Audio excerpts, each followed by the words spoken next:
Bien, bonjour à tous. Je suis ravie de vous accueillir pour ce 12e opus déjà de notre programme de transformation digitale Digital Boost. Et aujourd'hui, on va parler de social commerce, un enjeu majeur qui va bouleverser notre façon de penser le e-commerce et le social media. Et pour ça, je vais être accompagnée de 3 experts de talent que je vais vous présenter juste après.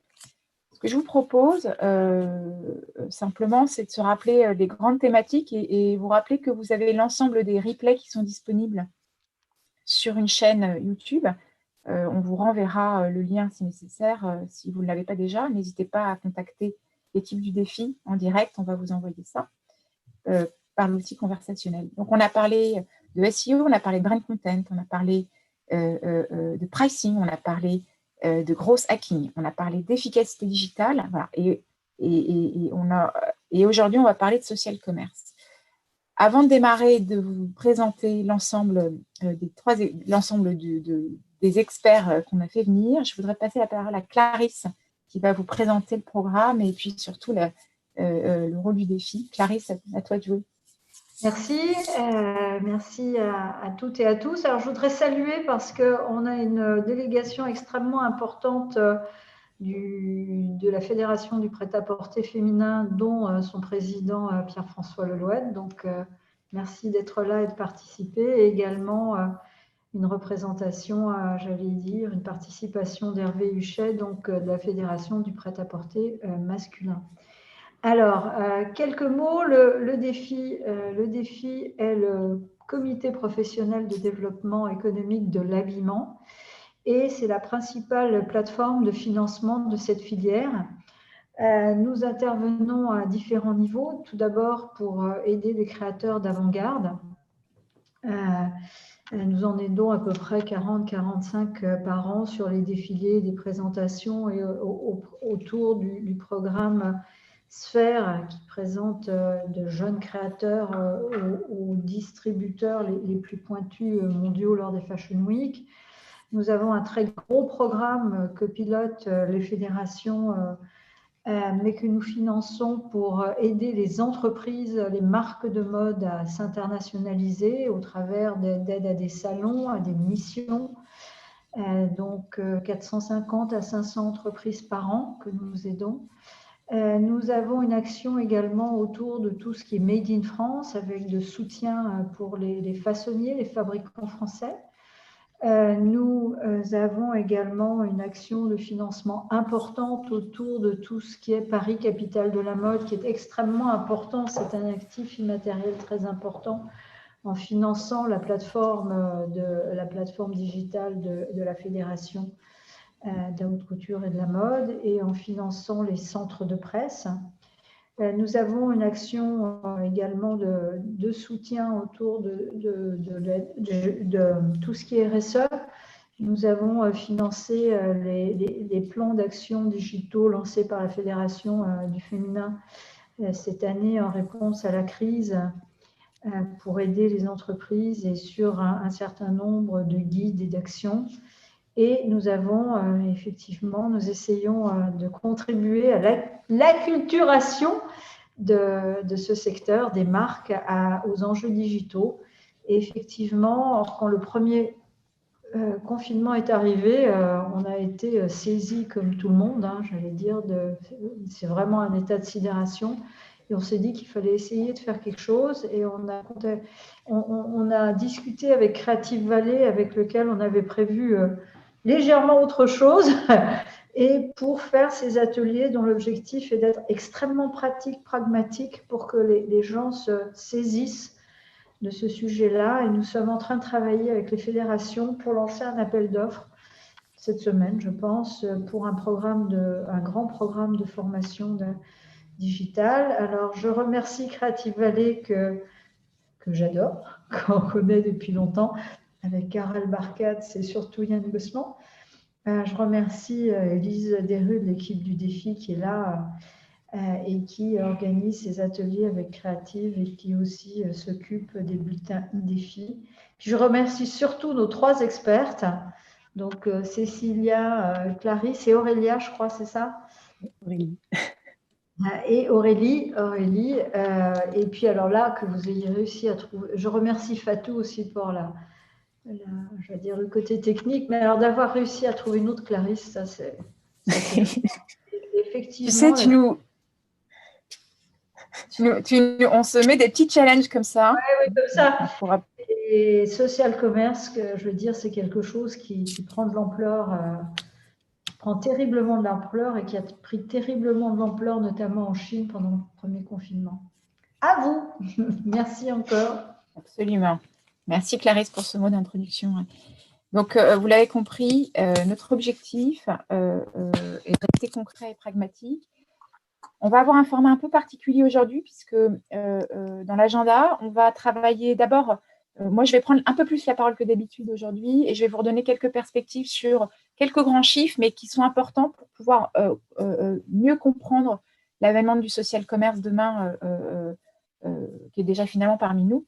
Et je serai du coup accompagnée d'Aurélie, Clarisse et Cécilia.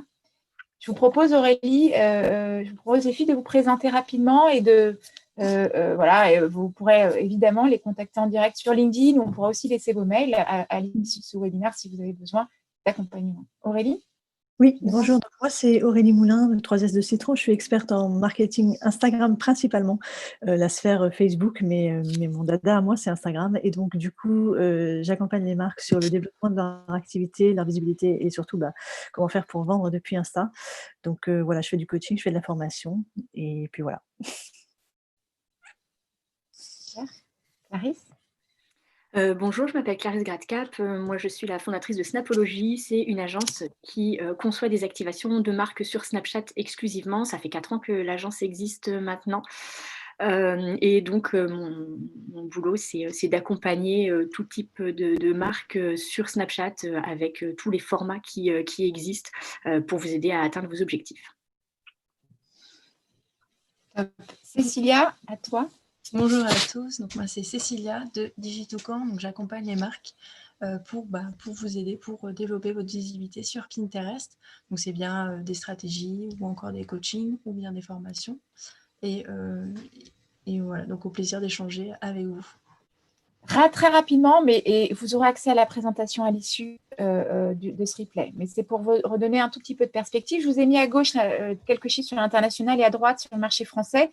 L'international, je vous l'ai mis parce qu'on a une dernière étude de la part d'Hotsuite et We Are Social qui date de octobre 2020, donc qui permet de montrer, et cette étude est complètement accessible sur Internet, elle est gratuite, mais elle permet de montrer quelques chiffres depuis le confinement qui sont assez intéressants de voir évidemment l'essor du e-commerce et finalement des usages Internet. Donc très rapidement, on a en France 58 millions d'internautes et ça veut dire qu'on est à 39 millions de personnes actives sur le web de façon régulière. 82% sont donc des mobinautes.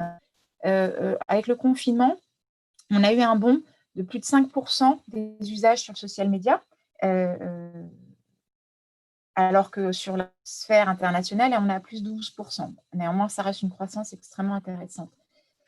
Sur le temps passé, moi, ce que je trouve extrêmement capital, c'est de remarquer qu'on est à 5 heures de consommation sur Internet, avec 1h42 sur le social media.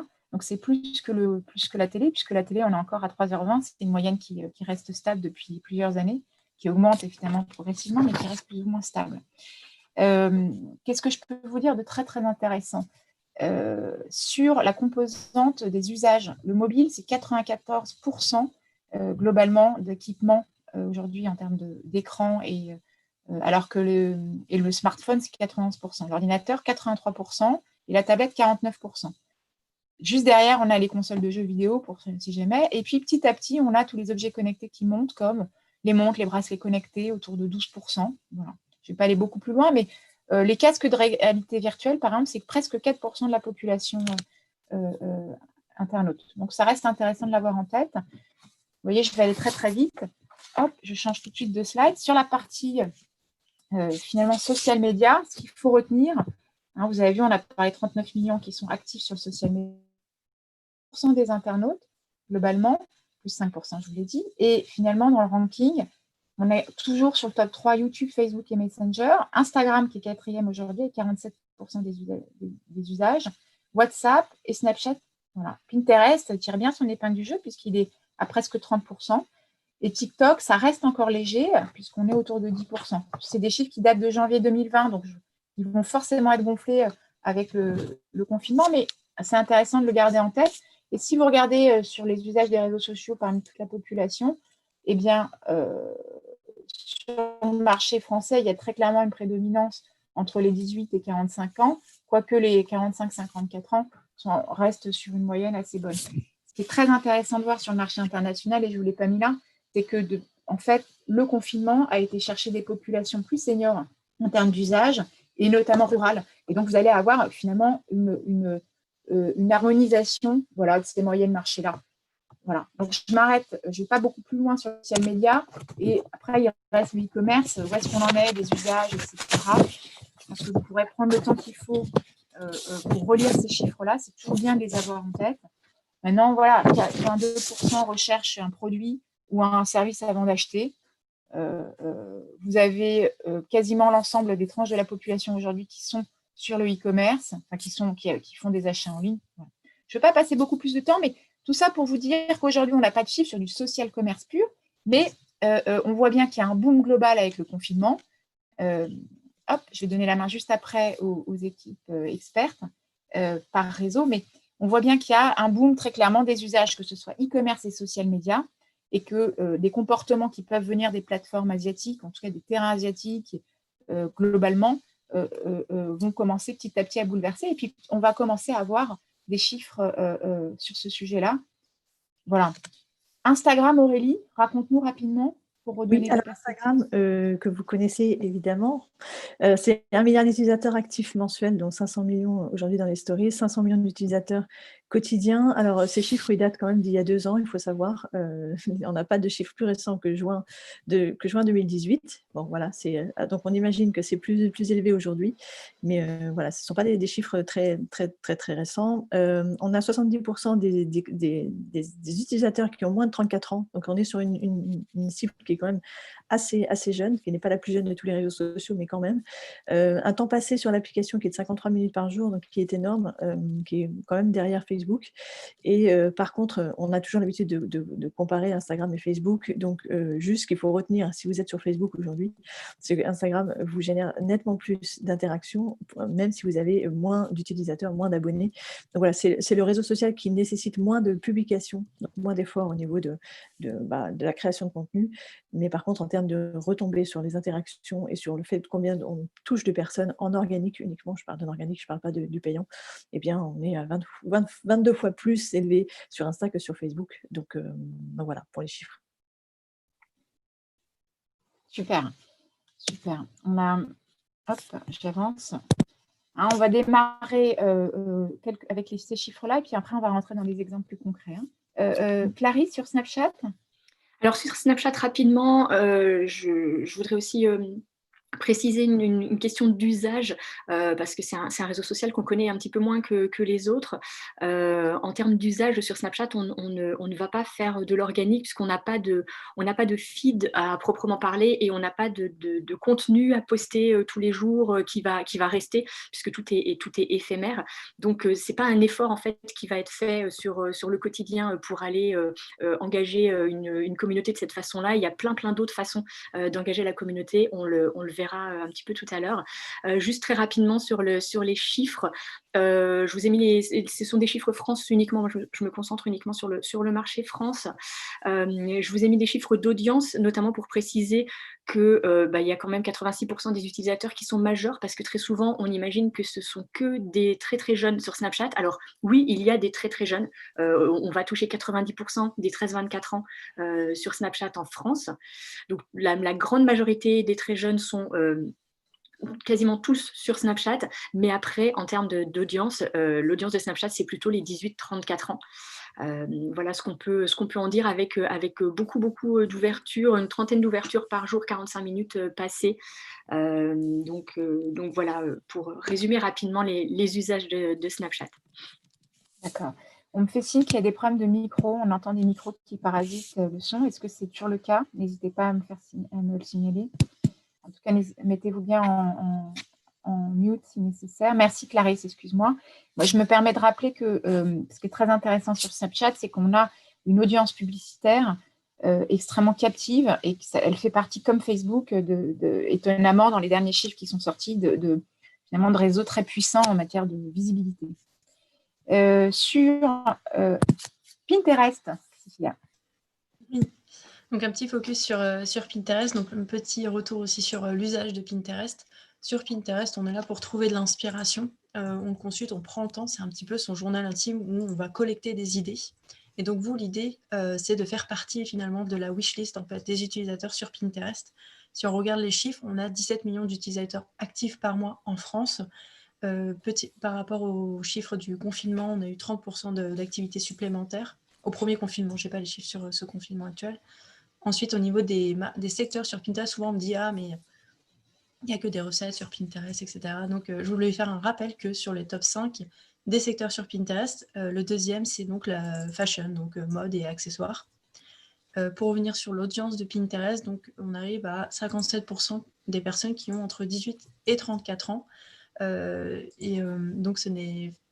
Oui, finalement, on a un peu tous les âges, mais ce qui est intéressant aussi de remarquer comme profil sur Pinterest, c'est des personnes qui sont organisées, qui veulent planifier, et aussi ce sont parfois des personnes qui ne sont pas forcément sur d'autres réseaux sociaux, mais qui sont uniquement sur Pinterest.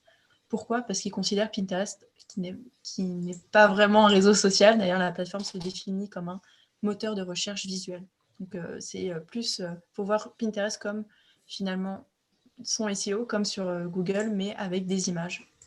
Et là, j'ai fait un petit zoom sur les nouvelles tendances, en fait, enfin, les nouveaux utilisateurs qui arrivent sur Pinterest par rapport et aux nouveaux comportements, notamment par rapport au confinement, qu'on est plus dans l'organisation aujourd'hui, au quotidien, mais aussi pour les futurs événements, les mariages, etc. Voilà. Ce qui est très intéressant chez Pinterest, c'est que finalement, on est sur un levier puissant de SEO, premièrement, et tous les contenus qui sont déjà produits d'un point de vue image, finalement, pourraient être relayés très facilement sur Pinterest. Donc, l'effort reste minime par rapport au gain en SEO que ça pourrait proposer, au-delà même des problématiques d'image et d'expérience. Merci, Cécilia. Sur WhatsApp, Aurélie, rapidement, on sous-estime beaucoup WhatsApp aujourd'hui comme un réseau social d'envergure B2B. Oui. Alors oui, effectivement, WhatsApp, donc c'est 1,6 milliard d'utilisateurs actifs mensuels, dont 500 millions de professionnels. C'est vrai qu'on pense toujours à WhatsApp comme étant le réseau social sur lequel déjà on a du mal à considérer ça comme un réseau social, c'est un acteur de la messagerie, mais qui est souvent, on utilise souvent à titre perso, mais qui est très très largement sous-estimé au titre professionnel. Et donc WhatsApp, c'est le messenger le numéro 1 dans le monde, donc au niveau du nombre d'utilisateurs, mais aussi si on regarde la couverture géographique de là où ils sont numéro 1, donc on a WhatsApp en vert, en bleu ici c'est Messenger de Facebook, donc on est vraiment dans la sphère Facebook. Et voilà, WhatsApp c'est le plus grand, avec une moyenne de 28 minutes d'utilisation par jour et 23 à 25 fois d'ouverture par jour. Donc il y a vraiment de quoi faire sur WhatsApp en termes de capter des utilisateurs qui sont là, actifs, qui sont utilisateurs à titre perso aussi, qui ne sont pas là a priori pour consommer du contenu. Donc ça veut dire quand même qu'on est dans une relation qui est totalement différente, où on peut les capter via la publicité, évidemment, mais aussi en créant des groupes WhatsApp. Et ça, c'est quelque chose qui est largement sous-estimé par les marques aujourd'hui et qui est très, très puissant. Donc voilà, c'est un petit focus vraiment très rapide, mais juste, il faut le garder en tête parce qu'il est souvent, on y pense vraiment très, très peu. Les marques l'utilisent très, très peu, et notamment en France. Et c'est vraiment dommage puisque les opportunités sont vraiment très grandes. Merci Aurélie, absolument. Bon, donc, j'enfonce des portes ouvertes, mais très clairement, le social media, c'est devenu le ciment de nos usages numériques, avec des plateformes majeures qui dominent le paysage français. Donc, une fois qu'on a dit ça, on a tout dit. Quand on sait que le e-commerce, avec le confinement, a eu un boost énorme, on se pose forcément la question demain, avec des plateformes chinoises qui arrivent, notamment Alibaba. Vous savez qu'Alibaba va recruter plus de 100 000 influenceurs pour commencer, et puis ils ont déjà démarré des grosses politiques de communication pour s'installer sur le marché européen. Et on va bien voir une démocratisation des usages, parce que le confinement a fait qu'on a démocratisé ces usages-là, et qu'aujourd'hui, ça nous paraît insensé de ne plus faire certaines choses en ligne, et que tout doit être finalement sans couture, avec une expérience qui est à la fois très émotionnelle, où on a besoin, on l'a bien vu, hein, pendant le confinement, plein d'études sont sorties sur le sujet, on a un besoin d'humaniser la relation, de retrouver du lien social, de pouvoir échanger avec ses amis, etc. Et en même temps, pouvoir payer directement un produit. On refuse la frustration, au contraire. Voilà. Donc, je ne vais pas m'attarder là-dessus, mais c'était simplement pour vous donner de la perspective. Dans le cadre d'une étude qu'a faite Yves Rocher internationale, à laquelle j'ai participé, on a posé les grands jalons du social commerce. C'est assez novateur comme nom de concept, on en entend parler depuis quelques temps, mais qu'est-ce que ça veut dire exactement? De quoi on parle? Donc, la première chose, c'est qu'on parle du C-commerce, donc c'est le conversationnel. C'est bien ce qu'on a vu avec WhatsApp, avec Messenger et d'autres types d'applications. Là, on rentre par du pur conversationnel. On peut se retrouver, par exemple, sur des avis consommateurs dans les fiches produits de vos sites. Hein, c'est ce qu'on appelle les ratings and reviews. Ça, c'est aussi un levier de conversation. Tout ça, finalement, dans le tunnel de vente, de bout en bout, vous pouvez avoir de la conversation avec vos clients. Et ça devient un vrai levier de vente de prospects, ou alors pour rattraper ou réactiver des clients. Voilà. Et c'est un sujet à prendre en compte et qui est extrêmement clé. Le deuxième, c'est tout ce qui est lié à l'expérience virtuelle, avec l'augmenté, la virtuelle ou la réalité augmentée, qui permet de tester, d'essayer. On va vous présenter ça avec Clarisse notamment, tout ce qui est try-on, extrêmement intéressant. Les marketplaces font partie aujourd'hui du scope du social commerce, notamment avec tous les leviers de live streaming qui sont aujourd'hui phénoménaux, on le sait en Asie, et on en parlera tout à l'heure, mais qui sont extrêmement pertinents. Etam, par exemple, à l'issue de son live show pendant la Fashion Week, a fait une réelle expérience de shopping, de live stream shopping, et on va le voir tout à l'heure en images, on a filmé ça. Alors, c'est passionnant parce que c'est une nouvelle façon d'échanger avec ses clients, ses produits. La question, c'est comment on fait par rapport à son image pour s'approprier ces codes-là. Ben voilà, ça pose des questions et des débats, mais c'est extrêmement intéressant. Après, il y a tout ce qui est native social commerce. Le native social commerce fait vraiment référence aux applications natives qu'on peut trouver en Asie avec les super apps. On parle de WeChat, mais il y en a d'autres où on peut finalement tout faire au sein de son application. On a même des mini applicatifs dédiés aux marques au sein de ses propres applications. La dernière brique, c'est le social selling. Très B2B au départ, le social selling. Ça existe dans certains pays de façon très forte. On a l'Italie, le Portugal, par exemple, qui le font. C'est intéressant de voir, et on le regardera aussi tout à l'heure. C'est notamment tout ce qui est lié aux key influencers, ce qu'on appelle les calls, où là, on a des influenceurs qui vendent les produits eux-mêmes avec des stocks de produits et qui donc sont dans une relation e-commerçante. Voilà. Je ne m'attarderai pas sur la définition, mais ça permet de poser un cadre et de vous donner de la perspective. Qu'est-ce qui existe déjà aujourd'hui en France et sur l'international? Et c'est ça qu'on va regarder avec les équipes qui m'accompagnent, avec les experts qui m'accompagnent. D'abord, on va parler de catalogue produit. Donc, comment on met à disposition son catalogue?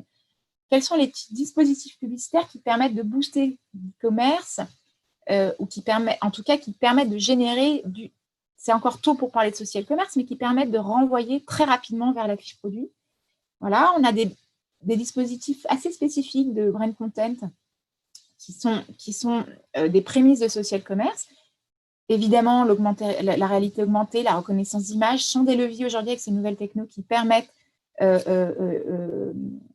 cette expérience-là. Le one click to purchase qui va être massif demain. Où est-ce qu'on en est du paiement? Qu'est-ce qui existe aujourd'hui? Et rapidement, on parlera de social selling, marketplace, et on verra ce que c'est que le live streaming, shopping, comment ça marche, qu'est-ce qui existe. Voilà. Et les super apps, voilà. Voilà ce que vous avez déjà aujourd'hui. Est-ce qu'on peut démarrer par toi, Aurélie, sur Instagram Shopping? Qu'est-ce qui existe et comment ça marche? Puisque l'objectif derrière tout ça, c'est de pouvoir comprendre comment on s'approprie ces codes-là, comment on y va, comment on démarre. Je me permets, avant de te donner la parole, Aurélie, qu'on a deux manières d'interagir ensemble. C'est l'outil conversationnel et l'outil question-réponse qui doit être en bas de votre écran sur Zoom. Donc, n'hésitez pas. On adore vos feedbacks aussi. Donc, n'hésitez pas à en faire. Ça nous permet de nous améliorer à chaque fois. On peut se tromper, on peut être un peu à côté de temps en temps. ou alors vous êtes hyper content et donc on adore vos encouragements. Alors Aurélie, à toi. Oui, alors, pardon, pour shopping, donc Instagram aujourd'hui, il y a une vraie volonté du groupe de se lancer sur, de faire considérer aux gens que shopping, c'est une destination importante sur Instagram. Quand on veut acheter quelque chose, l'idée d'Instagram, c'est qu'on pense à aller sur Instagram pour chercher quelque chose. Alors, c'est vraiment quelque chose de très, très nouveau dans le positionnement d'Insta, puisque l'icône e-commerce, la petite icône que vous voyez tout en bas de votre application, qui est la quatrième, oui, dans l'ordre, ici, c'est le hub shopping. C'est-à-dire que là, vous allez être sur une home page de shopping, comme si vous alliez sur Amazon pour acheter quelque chose. On vous met en avant des boutiques et des produits et surtout, il y a un moteur de recherche. Et donc, du coup, aujourd'hui, on ne pense pas à utiliser Instagram comme étant un moteur de recherche pour rechercher quelque chose à acheter. Typiquement, là, dans la screenshot que je vous ai mis, j'ai marqué t-shirt féministe, c'est un peu la tendance. Donc, en fait, si je tape t-shirt féministe dans Instagram Shopping, je me retrouve avec beaucoup de suggestions de t-shirts féministes à acheter. Donc, c'est ça qu'il faut considérer, c'est que c'est un des axes de développement majeurs d'Instagram sur les mois à venir. C'est ça, c'est le fait qu'on pense Instagram quand on veut acheter quelque chose. Et donc, cette hub-là, c'est à considérer comme étant une home page. Donc, l'objectif de vous en tant que marque, c'est de vous positionner sur cette home page-là.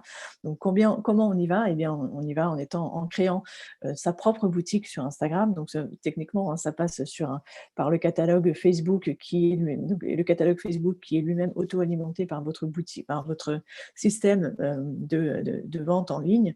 Donc, techniquement, c'est juste une question de flux. Mais donc, du coup, vous avez votre boutique sur Instagram qui ressemble en gros à ça, où vous avez chacun de vos produits qui sont mis en avant. Et donc, on peut aujourd'hui, uniquement en France en tout cas, aller cliquer sur cette fiche produit-là et cliquer sur le lien et être dirigé sur la fiche produit du site web. Demain, l'objectif, c'est que arrive la fonctionnalité checkout. Donc, c'est un peu, au niveau de la terminologie, c'est un peu compliqué parce qu'Instagram a appelé ça boutique.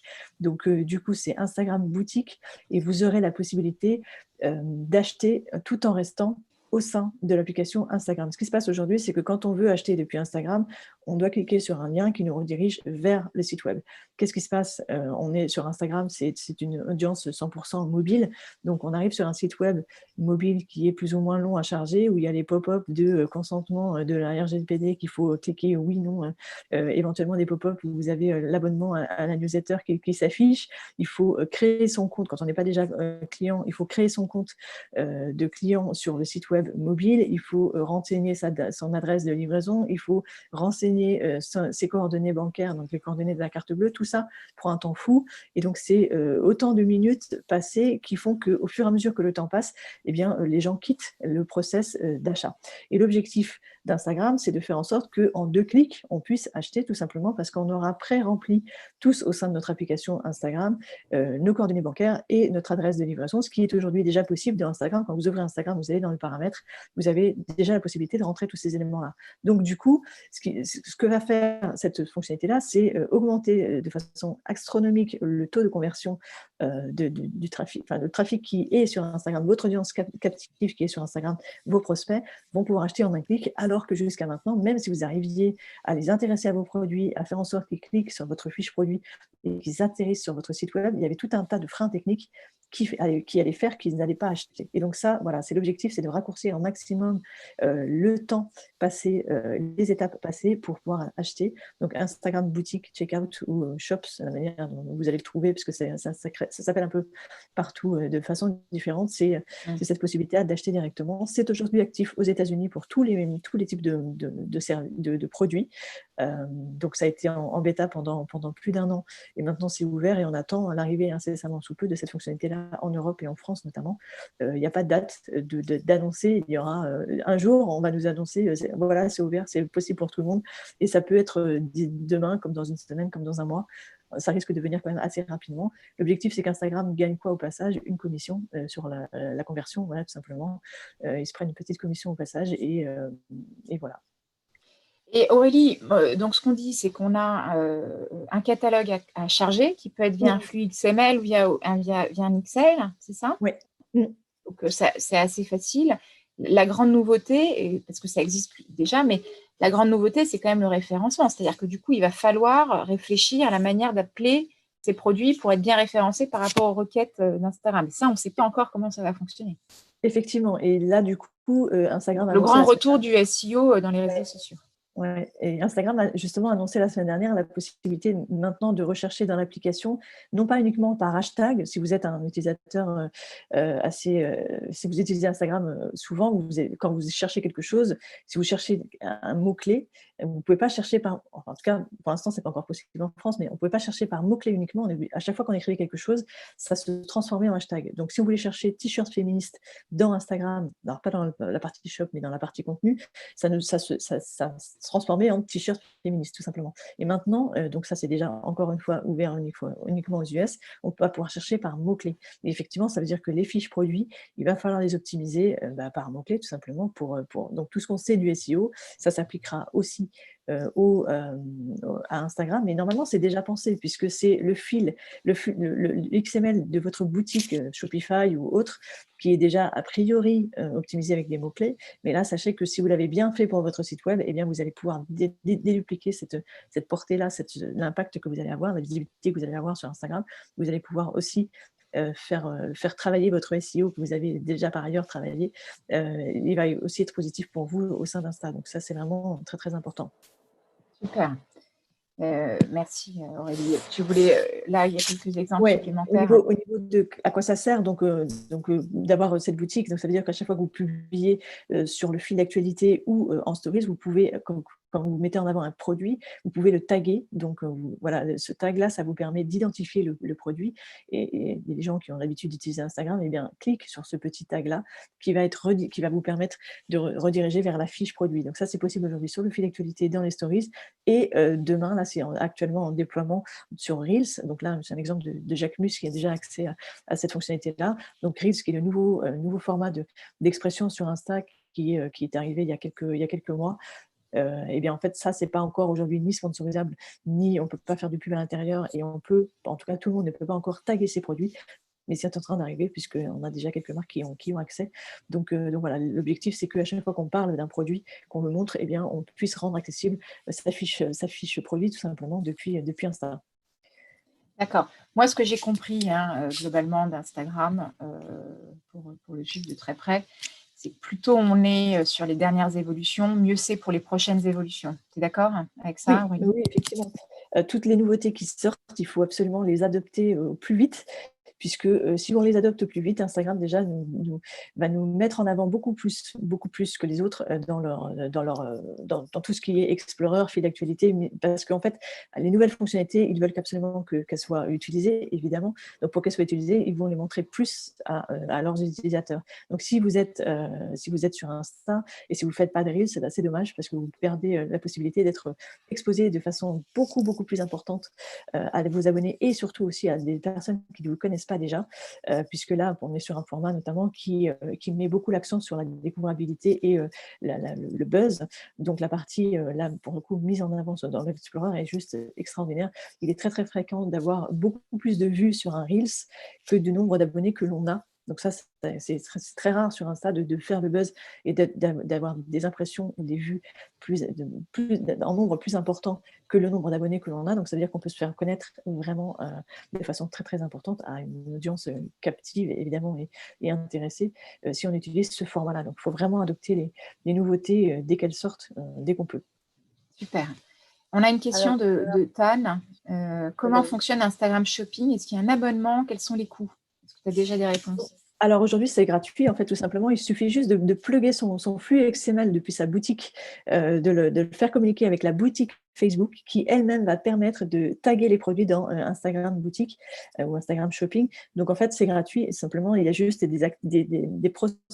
process à respecter, des étapes à passer pour faire en sorte que ce flux soit alimente automatiquement la boutique Facebook et qu'il soit automatiquement rapatrié dans Shopping. Donc c'est juste des étapes techniques à passer. Si tout est paramétré, normalement, ça doit passer. Il y a juste un délai qui peut être plus ou moins important, temps, si vous êtes sur Shopify, c'est cool, vous pouvez être activé en 24 heures. Si vous êtes chez les autres, ça peut être un peu plus long. Donc, Oui, voilà, ça dépend. un PrestaShop, ça passe à peu près. Ça dépend des formes. Ouais. Ouais, ça dépend vraiment, mais le mieux, c'est Shopify, puisque Shopify, c'est celui qui est on va dire, qui est maqué vraiment avec Facebook. Et là, pour le coup, l'activation se fait quasi immédiatement. Mais voilà. Super. Merci Aurélien. Je vérifie qu'on n'a pas d'autres questions. N'hésitez pas. Merci. Tan, merci à vous de poser cette question-là. Je passe. Attendez. C'est toujours toi, Aurélie. Tu as d'autres exemples? Juste rapidement, parce qu'en fait, la plateforme évolue très vite et en fait, voilà, on ne sait pas forcément ce qui va arriver. Donc, l'une des choses qui arrive aussi par rapport aux produits, le fait de taguer des produits, c'est qu'on va pouvoir taguer des produits à l'intérieur de la description. Ça peut vous paraître fou, voilà, c'est quoi ce truc? C'est rien, mais sauf qu'en fait, aujourd'hui, il n'y a pas de lien cliquable au sein de la description dans le texte sur un post sur Instagram. Donc, c'est juste révolutionnaire dans le sens où on a l'habitude de, quand on lit un texte sur un article, de cliquer sur des liens. Et en fait, sur Insta, ce n'était pas possible. Et ça va l'être. Donc là encore, c'est en test. Là, c'est un exemple sur le compte de Victoria Beckham. Donc, c'est toujours des comptes des grandes marques que je vous cite. Victoria Beckham, qui a sa marque de cosmétiques. Tout à l'heure, on avait vu avec Mus. Donc, les tests sur ce genre de produit se fait sur des comptes qui sont très, très suivis.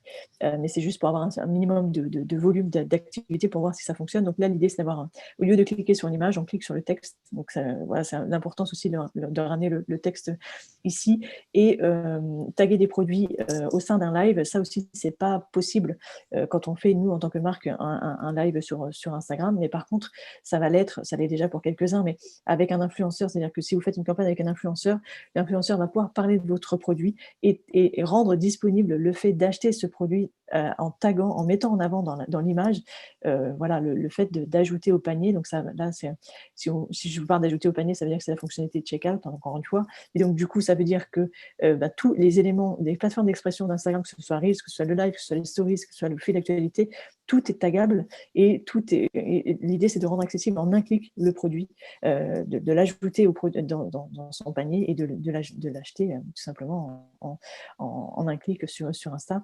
Donc voilà, c'est tout un tas de choses aujourd'hui, voilà, en natif. Ça, aujourd'hui, vous ne l'avez jamais vu parce que, en fait, si vous ne suivez pas des énormes grandes marques, vous ne pouvez pas le voir, mais c'est juste que ça arrive prochainement, on aura ça, tout le monde aura accès à ça, et c'est intéressant de voir à quel point on sera sur Insta et on ne pourra pas se passer de voir ce shopping-là. Donc, acheter sur Insta, ça va devenir la chose première, enfin, peut-être pas première, mais la deuxième chose après la consommation de contenu, ça va être d'acheter. Super.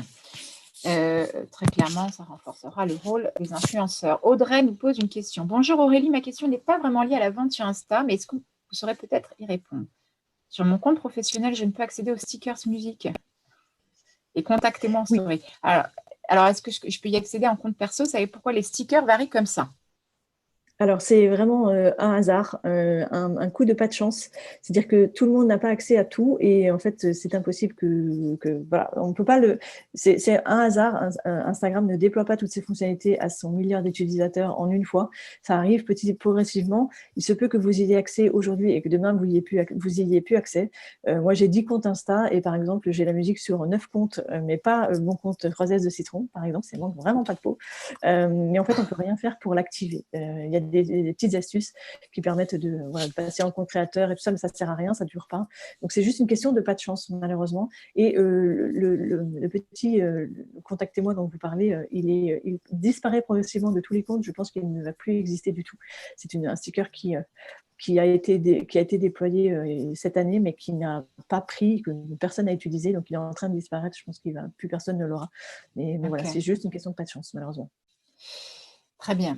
Les influenceurs jouent-ils vraiment un rôle important sur les ventes? Oui, moi je vous invite à aller voir, on a fait un webinaire dédié à la stratégie d'influence, on vous renverra le lien dans la conversation. Oui, la stratégie d'influence est clé et il faut s'approprier les codes. Et ça va l'être de plus en plus avec le social commerce et vous allez le comprendre un peu plus tard. Aurélie, si tu veux ajouter quelque chose de ça, mais Non, mais c'est vrai, c'est indispensable. Enfin, ça fait partie des stratégies que vous pouvez activer pour les ventes. Il y a la publicité, il y a l'influence marketing, et l'influence marketing est très, très puissante. Alors, il y a une dernière question sur ce sujet. Concernant le tag produit, on s'est aperçu que lorsqu'on taguait un produit sur un post, ce post générait moins d'interactions. Est-ce que c'est dû à l'algorithme? Est-ce que tu as des choses à dire là-dessus?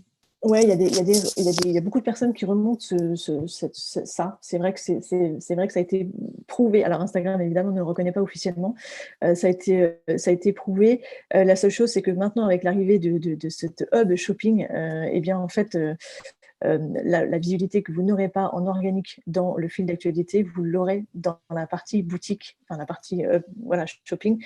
Donc, je vous encourage vraiment à ne pas arrêter de taguer vos produits, tout simplement parce que l'aspect shopping va prendre de plus en plus d'ampleur.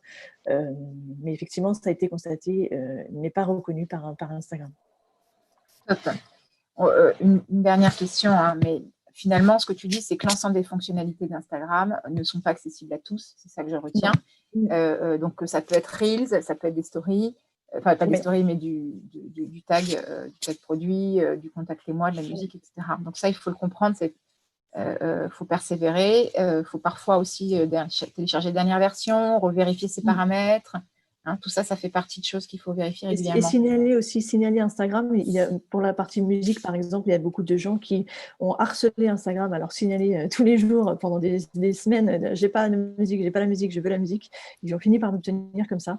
Donc, si vous êtes patient et persévérant, vous pouvez aussi essayer de forcer les choses. Mais bon, voilà, c'est pas normal aussi que ça soit comme ça, puisque en fait, sur un Facebook, par exemple, ça n'arrive pas. Sur un Facebook, tout le monde a la même chose en même temps et il n'y a jamais ces problèmes-là.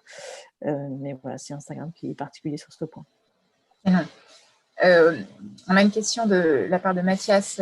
Plus je sponsorise des posts, moins les posts non sponsorisés sont vus. Est-ce une impression? Je propose qu'on réponde à cette question quand on va parler de publicité juste derrière. De dispositifs publicitaires, on va essayer d'avancer sur la partie catalogue. Donc, vous l'avez compris, sur la partie catalogue, sur Instagram, on est bientôt sur le one click to purchase, hein, un clic de l'achat. Ils sont en train de développer des choses, ils sont en retard, mais ça arrive. En tout cas, le catalogue est disponible et pour l'instant, ça renvoie vers la fiche produit du site. Pinterest, Cécilia, où est-ce qu'on en est? Vachement intéressant sur Pinterest aussi.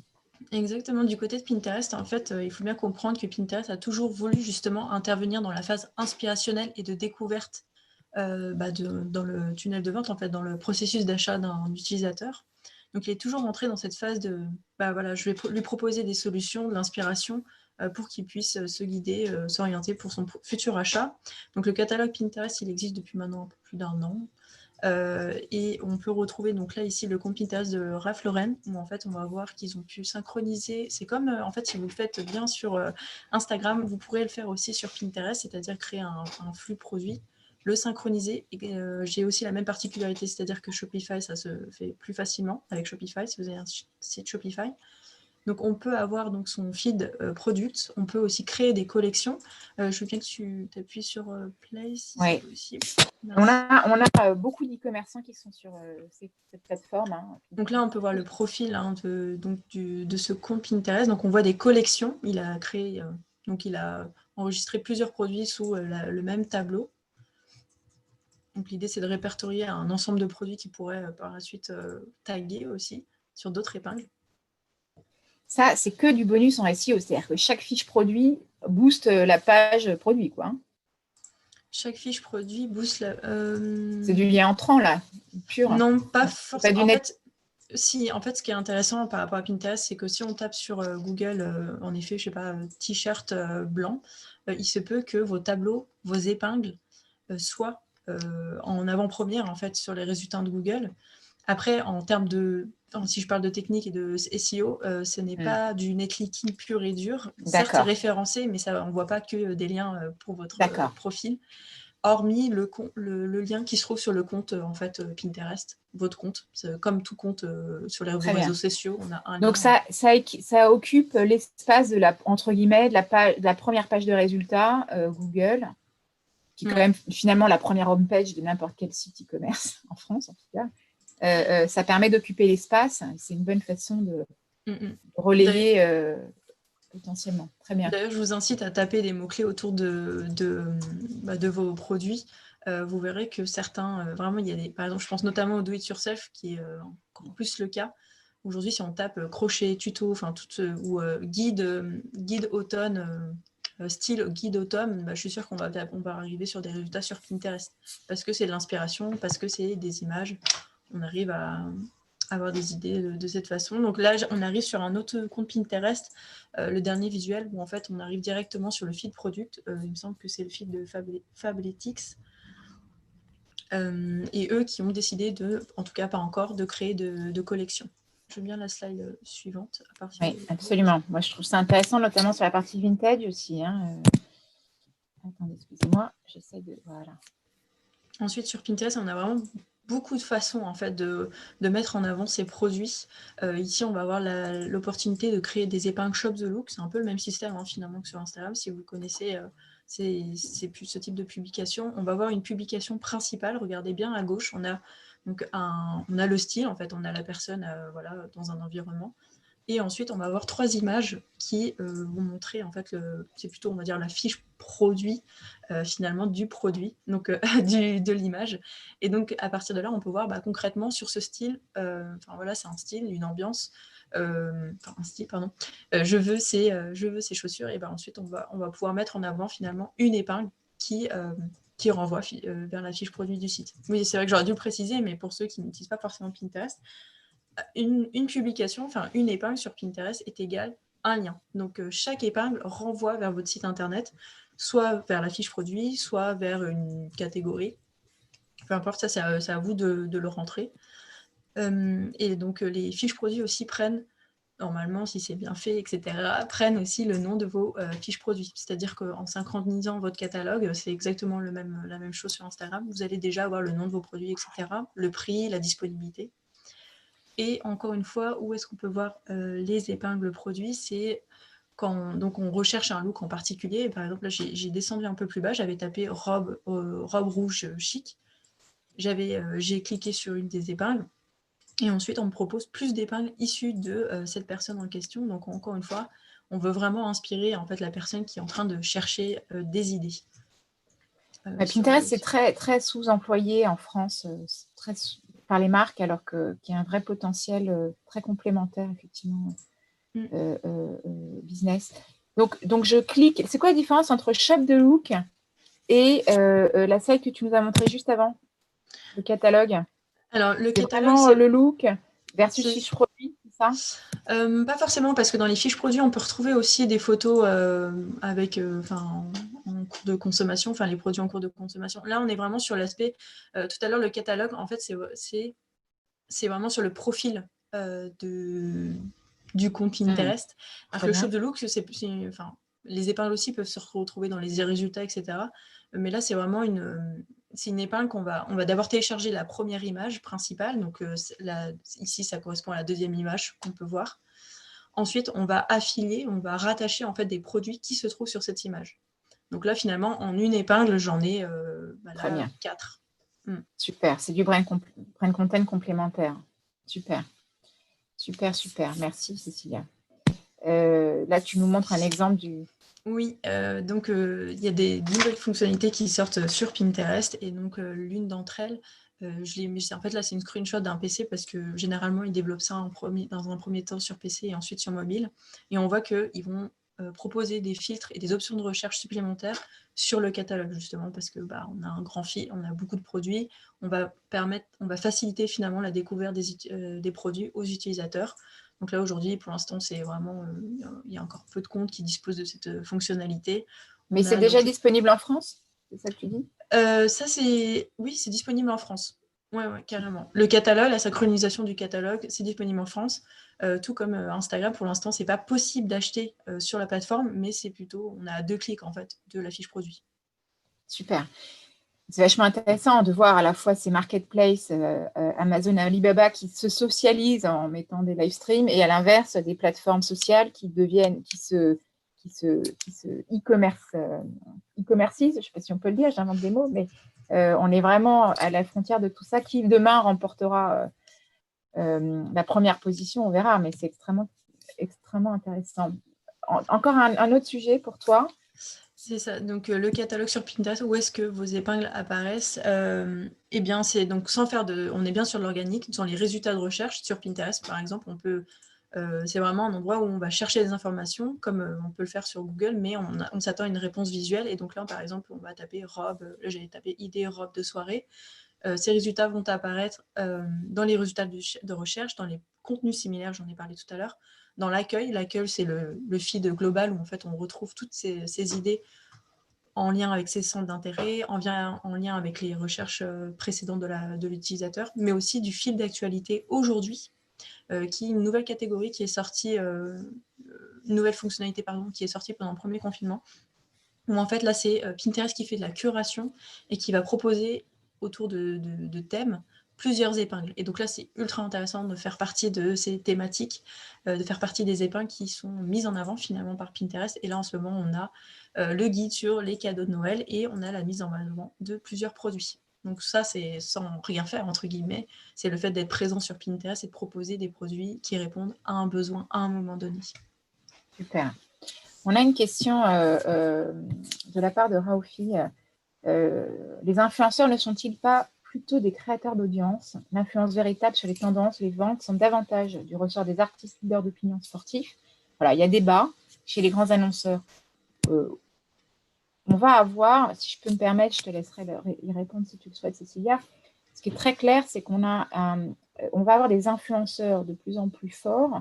On va aussi avoir des social sellers demain, qui seront des plus petits influenceurs et qui vendront directement. Donc, on va avoir, en tout cas, dans ces prochains mois, prochaines années, des situations qui vont naître, qu'on a peut-être déjà connues il y a quelques années aussi. Je sais pas si, je pense qu'on va observer des choses, des mouvements, et sans doute des acteurs vont émerger aussi. Et je pense que l'Asie est extrêmement intéressante. Eva nous demande quels sont les... Je ne sais pas si l'une d'entre vous a une réponse à apporter à cette question-là. Moi, personnellement, je pense que pour moi, c'est les deux, en tout cas dans le cas de Pinterest. C'est-à-dire que sur Pinterest, on va mettre les influenceurs vont mettre en ligne des épingles, donc elles vont mettre en avant des produits de marque aussi. Hein. C'est aussi bien leur contenu, elles épinglent aussi bien leur contenu, mais aussi des épingles de produits qui se trouvent sur les sites d'internet, des produits qui peuvent plaire en fait à leur audience. Donc pourquoi elles le font? Parce que derrière justement elles font de l'affiliation, elles savent que généralement c'est des influenceuses. Elles vont passer, les utilisateurs vont cliquer sur ce lien et elles vont recevoir une commission. Donc là, pour moi, il y a ce côté aussi. Et aussi ce côté tendance, parce qu'elles ont déjà une audience sur cette plateforme et ça va créer peut-être un engouement autour de cette tendance. Moi, je vois ça. Sur Pinterest, je vois ça. Je réponds les deux. Je suis d'accord avec toi. En tout cas, il y a un marché qui va émerger. C'est le moment de devenir influenceur, en tout cas. Une petite précision. Clarisse ou Aurélie? Oui. Ouais. Petite précision par rapport à Snapchat, la notion d'influenceur, pour le coup sur Snapchat, c'est vraiment un espace de discussion entre amis proches. Voilà, c'est l'usage un peu premier. Et du coup, l'influence, elle va être de la part de nos amis, de la part de des gens avec lesquels on discute beaucoup plus. On estime que les amis sont 3 fois plus influents que les créateurs et les célébrités qui peuvent faire la promotion de différents produits pour lesquels ils sont payés. En tout cas, sur Snapchat, c'est vraiment l'usage. Et donc, tout le jeu, en fait, sur Snapchat va être de comment je réussis à intégrer ces conversations et comment je donne des outils que les utilisateurs vont vraiment s'approprier pour devenir des prescripteurs de ma marque. Vachement intéressant, Clarisse. Je suis d'accord. Et du coup, Cécilia, merci Clarisse. Cécilia, on nous demande, Eva nous demande quels sont les pays particulièrement actifs sur Pinterest. Oui, bonne question. Donc, le premier pays qui est le plus actif, clairement, c'est les États-Unis. Ensuite, après, on va avoir l'Australie. On va avoir en fait les pays anglophones. En Europe, on va avoir la France et les pays frontaliers globalement. Donc, on va avoir l'Angleterre notamment, l'Espagne, l'Allemagne et un peu le Portugal aussi. Mais clairement, France, Espagne, Allemagne et Italie. Génial. Merci, Cécilia. Faut-il privilégier, c'est une question pour vous trois, le français ou l'anglais pour les mots-clés, le référencement, notamment pour toi, les épingles, lorsqu'on va en France et à l'international? Il me semble avoir une réponse intuitive, mais Cécilia? C'est très très bonne question. Tout dépend qui tu vises aujourd'hui parce qu'en fait, aujourd'hui sur Pinterest, tu peux avoir plusieurs comptes et c'est aussi une question technique. Ça dépend si tu as des sous-domaines ou tu as bien à chaque fois un nom de site différent. Je ne sais pas si je suis claire. Donc, par exemple, digitocamp.fr, digitocamp.de. Si tu as ce type de site, tu peux plus facilement créer un compte. Enfin, après, c'est des questions techniques. Mais pour le référencement, ça dépend de ta cible, hein, clairement. Si je m'adresse à un public français, je sais que les Français vont être plus aptes à taper en français, donc ils vont utiliser des mots-clés comme sur Google finalement. On réutilise le SEO qu'on peut faire pour son site. Merci Cécilia. Sur Instagram, il faut, si on part comme ça sur une version multilingue, c'est impossible d'avoir des différentes versions de langue sur une même fiche produit. Donc, on est obligé d'avoir un compte Instagram par langue qui est rattaché lui-même à un flux XML dans une langue différente. Donc, voilà, c'est la contrainte qu'il faut avoir. On ne peut pas avoir des fiches écrites dans différentes langues puisque c'est alimenté à la base par la fiche ce qui est sur Facebook, qui est elle-même sur le site web. Donc, on ne peut pas réécrire uniquement une fiche que pour Instagram. C'est la même chose sur Pinterest. Ouais. Super. On avance, le temps défile, mais c'est captivant.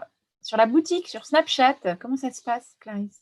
Alors, on va aller très vite sur la boutique sur Snapchat. Elle est pas encore très, très développée. Elle existe. Les fonctionnalités existent.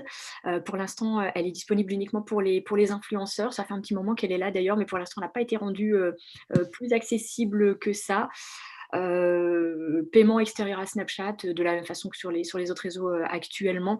J'ai voilà, pas grand-chose de plus à rajouter. Je pense que c'est quelque chose qui est beaucoup plus développé sur les autres réseaux sociaux et des fonctionnalités devraient arriver. Il n'y a pas de tag par contre, hein, on ne peut pas taguer les produits non plus pour le moment. Donc voilà, je m'arrêterai là sur la boutique Snapchat. Super, oui, tu as plein d'autres choses très intéressantes à nous raconter juste après. Super, merci Clarisse. Alors, les dispositifs publicitaires. Donc, on connaît tous la pub en ligne, on sait ce que c'est. La question, c'est quelles sont les dernières évolutions qui permettent du coup de générer du social commerce. Alors, on n'est pas encore sur le one click to purchase depuis la pub, mais presque. Est-ce qu'on peut commencer par toi, Aurélie, avec Insta? Oui.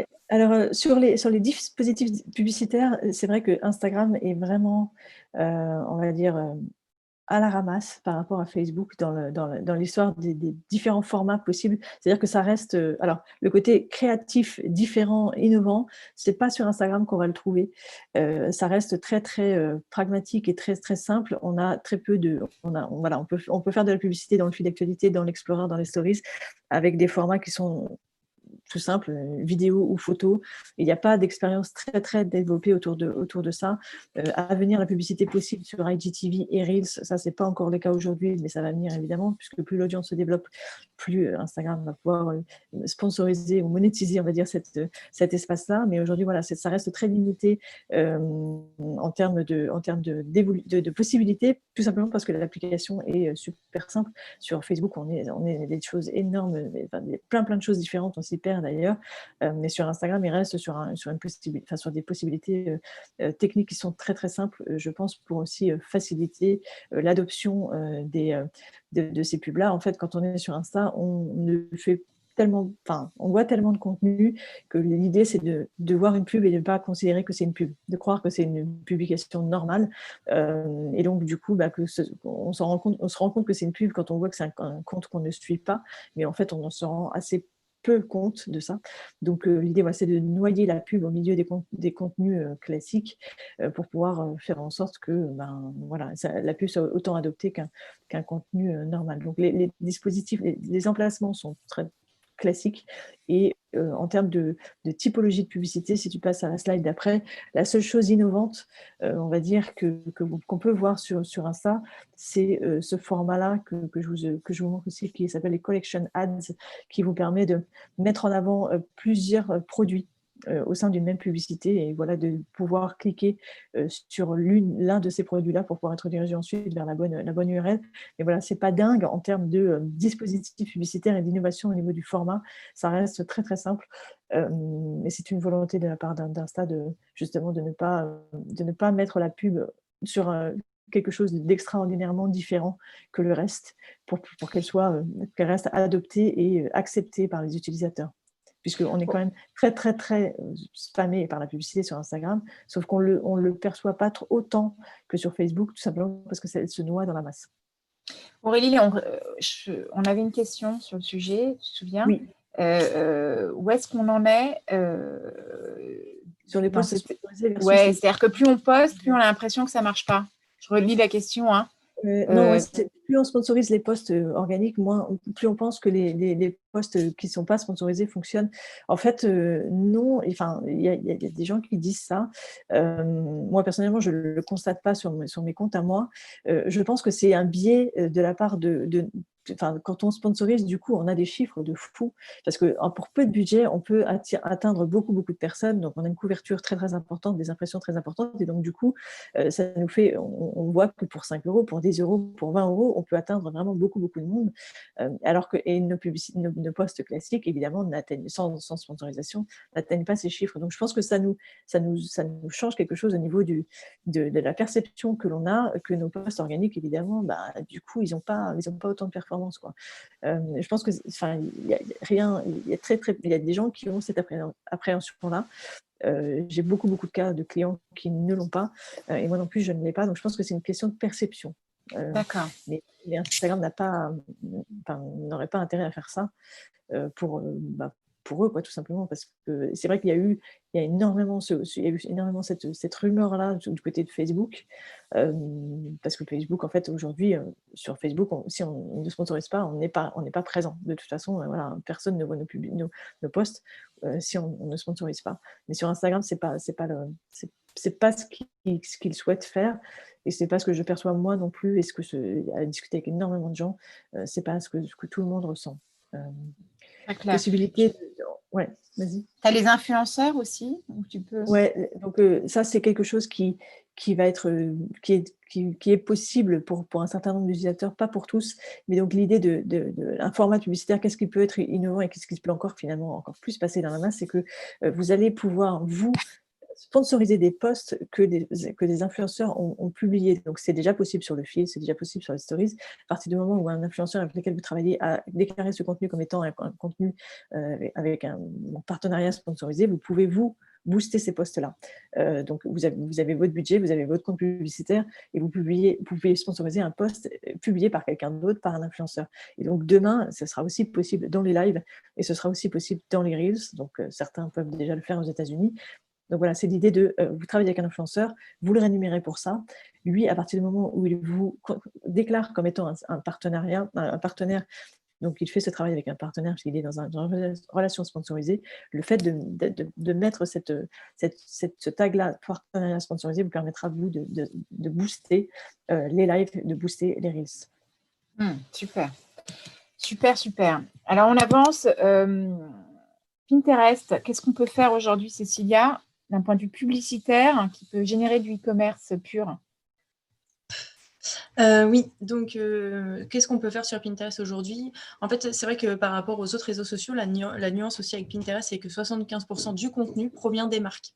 Donc la différence, par exemple, à Instagram, c'est qu'on s'attend à avoir du contenu des marques, puisqu'il n'y a quasiment que ça. Donc c'est vrai que moi, sur Pinterest, j'ai du mal à distinguer, même si c'est écrit concrètement sponsorisé, on a vraiment ça se voit moins en fait que c'est sponsorisé. Donc on peut apparaître dans les résultats de recherche. Je peux taper idée robe noire. Je peux proposer mes épingles sponsorisées, aussi bien des vidéos. Je vais en parler juste après.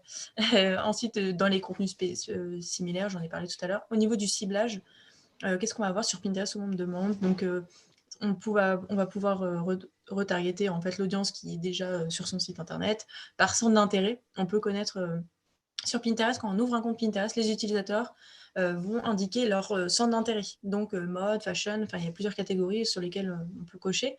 Et ensuite, ça permet en fait après à Pinterest de proposer des épingles sponsorisées aux bons utilisateurs, aux bonnes personnes. Il n'y a pas que ça, mais entre autres. On va voir aussi par rapport aux mots-clés. Donc là, clairement, on demande à être positionné sur des mots-clés bien précis, sur des expressions exactes. On peut même en exclure. Et comme tout autre ads, on peut aussi faire par les genres, art, l'âge, le lieu, la langue. Et on peut proposer donc d'apparaître soit partout ou soit justement que dans les résultats de recherche. C'est ce que j'indique en bas. Canon, canon.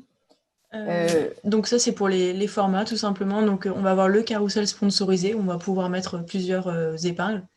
Les épingles sponsorisées multi-products, donc j'en ai parlé un tout petit peu tout à l'heure, c'est le fait aussi de proposer une collection. Par exemple, là c'est donc la robe noire à gauche, la deuxième image. On va voir le produit sur lequel, qui correspond plus à ma recherche, mais on va avoir des suggestions de la même marque. La troisième, attends, je vois plus avec le... Ah, mince. Non, je reviens en arrière. Oui, attends, parce que je vois plus avec le... Bon, c'est pas grave. Je pense que c'est le... Ouais, voilà, c'est ça. C'est une épingle vidéo. L'idée, là, c'était de proposer, montrer aussi que c'est possible de montrer des épingles. Il y a un son bizarre. Pas vous. Et ensuite, le dernier, c'est inspirer en fait les utilisateurs en proposant aussi donc une épingle sponsorisée, mais aussi la rattacher en fait avec une collection et lui dire aussi que c'est possible en fait, pour créer cette ambiance, pour créer ce style. Là, c'est une fonctionnalité que j'ai pu explorer pour la décoration. Pour créer ce style-là, on peut proposer une multitude de produits via une collection. Et ça, c'est possible quand on fait en fait ce travail de départ, quand on paramètre correctement son catalogue et ses collections. La slide suivante. Ah oui, celle-là est vachement intéressante, celle-ci. Ouais, j'adore cette fonctionnalité. Donc, ça s'appelle Pinterest Lens. Peut-être que vous ne la connaissez pas encore. En fait, sur Pinterest, il y a la possibilité, sur mobile uniquement, aussi bien de rechercher avec des mots-clés, tout simplement en tapant des mots-clés, ou aussi par une recherche photo. Donc, on va prendre son téléphone, on va prendre une photo d'un style qui nous plaît. Voilà, c'est la question. Ah, mais t'as acheté où ces chaussures? Elles sont trop jolies. Ah, bah, ça fait longtemps. Ça se trouve, il n'y a même plus. La collection est terminée. J'ai envie vraiment d'acheter, me procurer en fait ce produit qui est vraiment chouette. Donc, je vais prendre une photo et en fait, Pinterest va me proposer des solutions qui peuvent me permettre d'obtenir ce look. Donc, c'est aussi possible d'apparaître à ce niveau-là. Et la dernière option qui n'est pas tout à fait en ligne, oui, voilà, je te remercie, à venir sur la plateforme. Donc, vraiment, Pinterest, il va intervenir sur plusieurs finalement phases du parcours d'achat, en fait, surtout inspirationnel de l'utilisateur, mais pas que. On va voir que quand il va taper un mot-clé, maintenant, aujourd'hui, il n'y a que l'Explore qui existe, mais on va avoir la catégorie Shop, donc c'est un peu ce qu'on retrouve finalement sur Instagram. La deuxième slide, deuxième image, on va voir très intéressant, Shop from Close-Up. Donc, je vois une image, il y a un style qui m'intéresse, j'ai envie, voilà, ce t-shirt jaune, j'aime beaucoup. On part de la recherche visuelle. Je vais demander à Pinterest de me scanner sur cette photo, m'identifier tous les produits et me proposer des solutions. Et en bas, j'ai une multitude de solutions, ce qui était déjà possible. Mais maintenant, Pinterest va probablement proposer d'un côté des produits, vraiment des fiches produits, des styles à recréer, ou l'autre côté Explore, donc c'est aussi bien de la création de contenu que des produits. Mais là, on va vraiment se dire, OK, je t'oriente les produits pour reconstituer ce style. Troisième image, Shop Your Board, super intéressant aussi parce que donc l'utilisateur enregistre des épingles sur des tableaux. Et en fait, ces tableaux-là, par exemple, si on prend cet exemple, Summer Vibes, qui est une personne qui a envie de créer son dressing en fait pour l'été.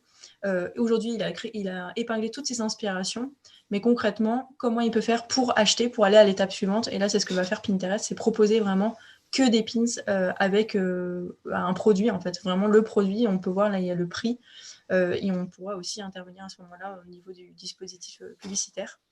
Dernière option qui va venir très prochainement, a priori dans les 6 premiers mois de l'année prochaine, enfin plutôt 4, 5, enfin on va voir, mais j'espère très prochainement, même plus tôt, dans les premiers trimestres. Donc là, Pinterest va proposer des guides par style. On est vraiment sur Pinterest, les personnes ont tendance à taper en général 2 à 3 mots. Donc on va avoir style beau, style bohème, style, peu importe. Là, sur la décoration, il n'y avait pas d'exemple pour le fashion. Et donc, par guide, on pourra aussi intervenir à ce moment-là, vraiment au tout début de la phase d'inspiration en fait, de l'utilisateur. Super. Voilà. Super. C'est des belles perspectives, en effet. Snapchat, Clarisse. Alors sur Snapchat, on a des dispositifs publicitaires qui sont aussi certains assez basiques, notamment ça va être la possibilité d'apparaître entre les stories d'amis qu'on est en train de regarder, que ce soit avec des images fixes ou avec des vidéos.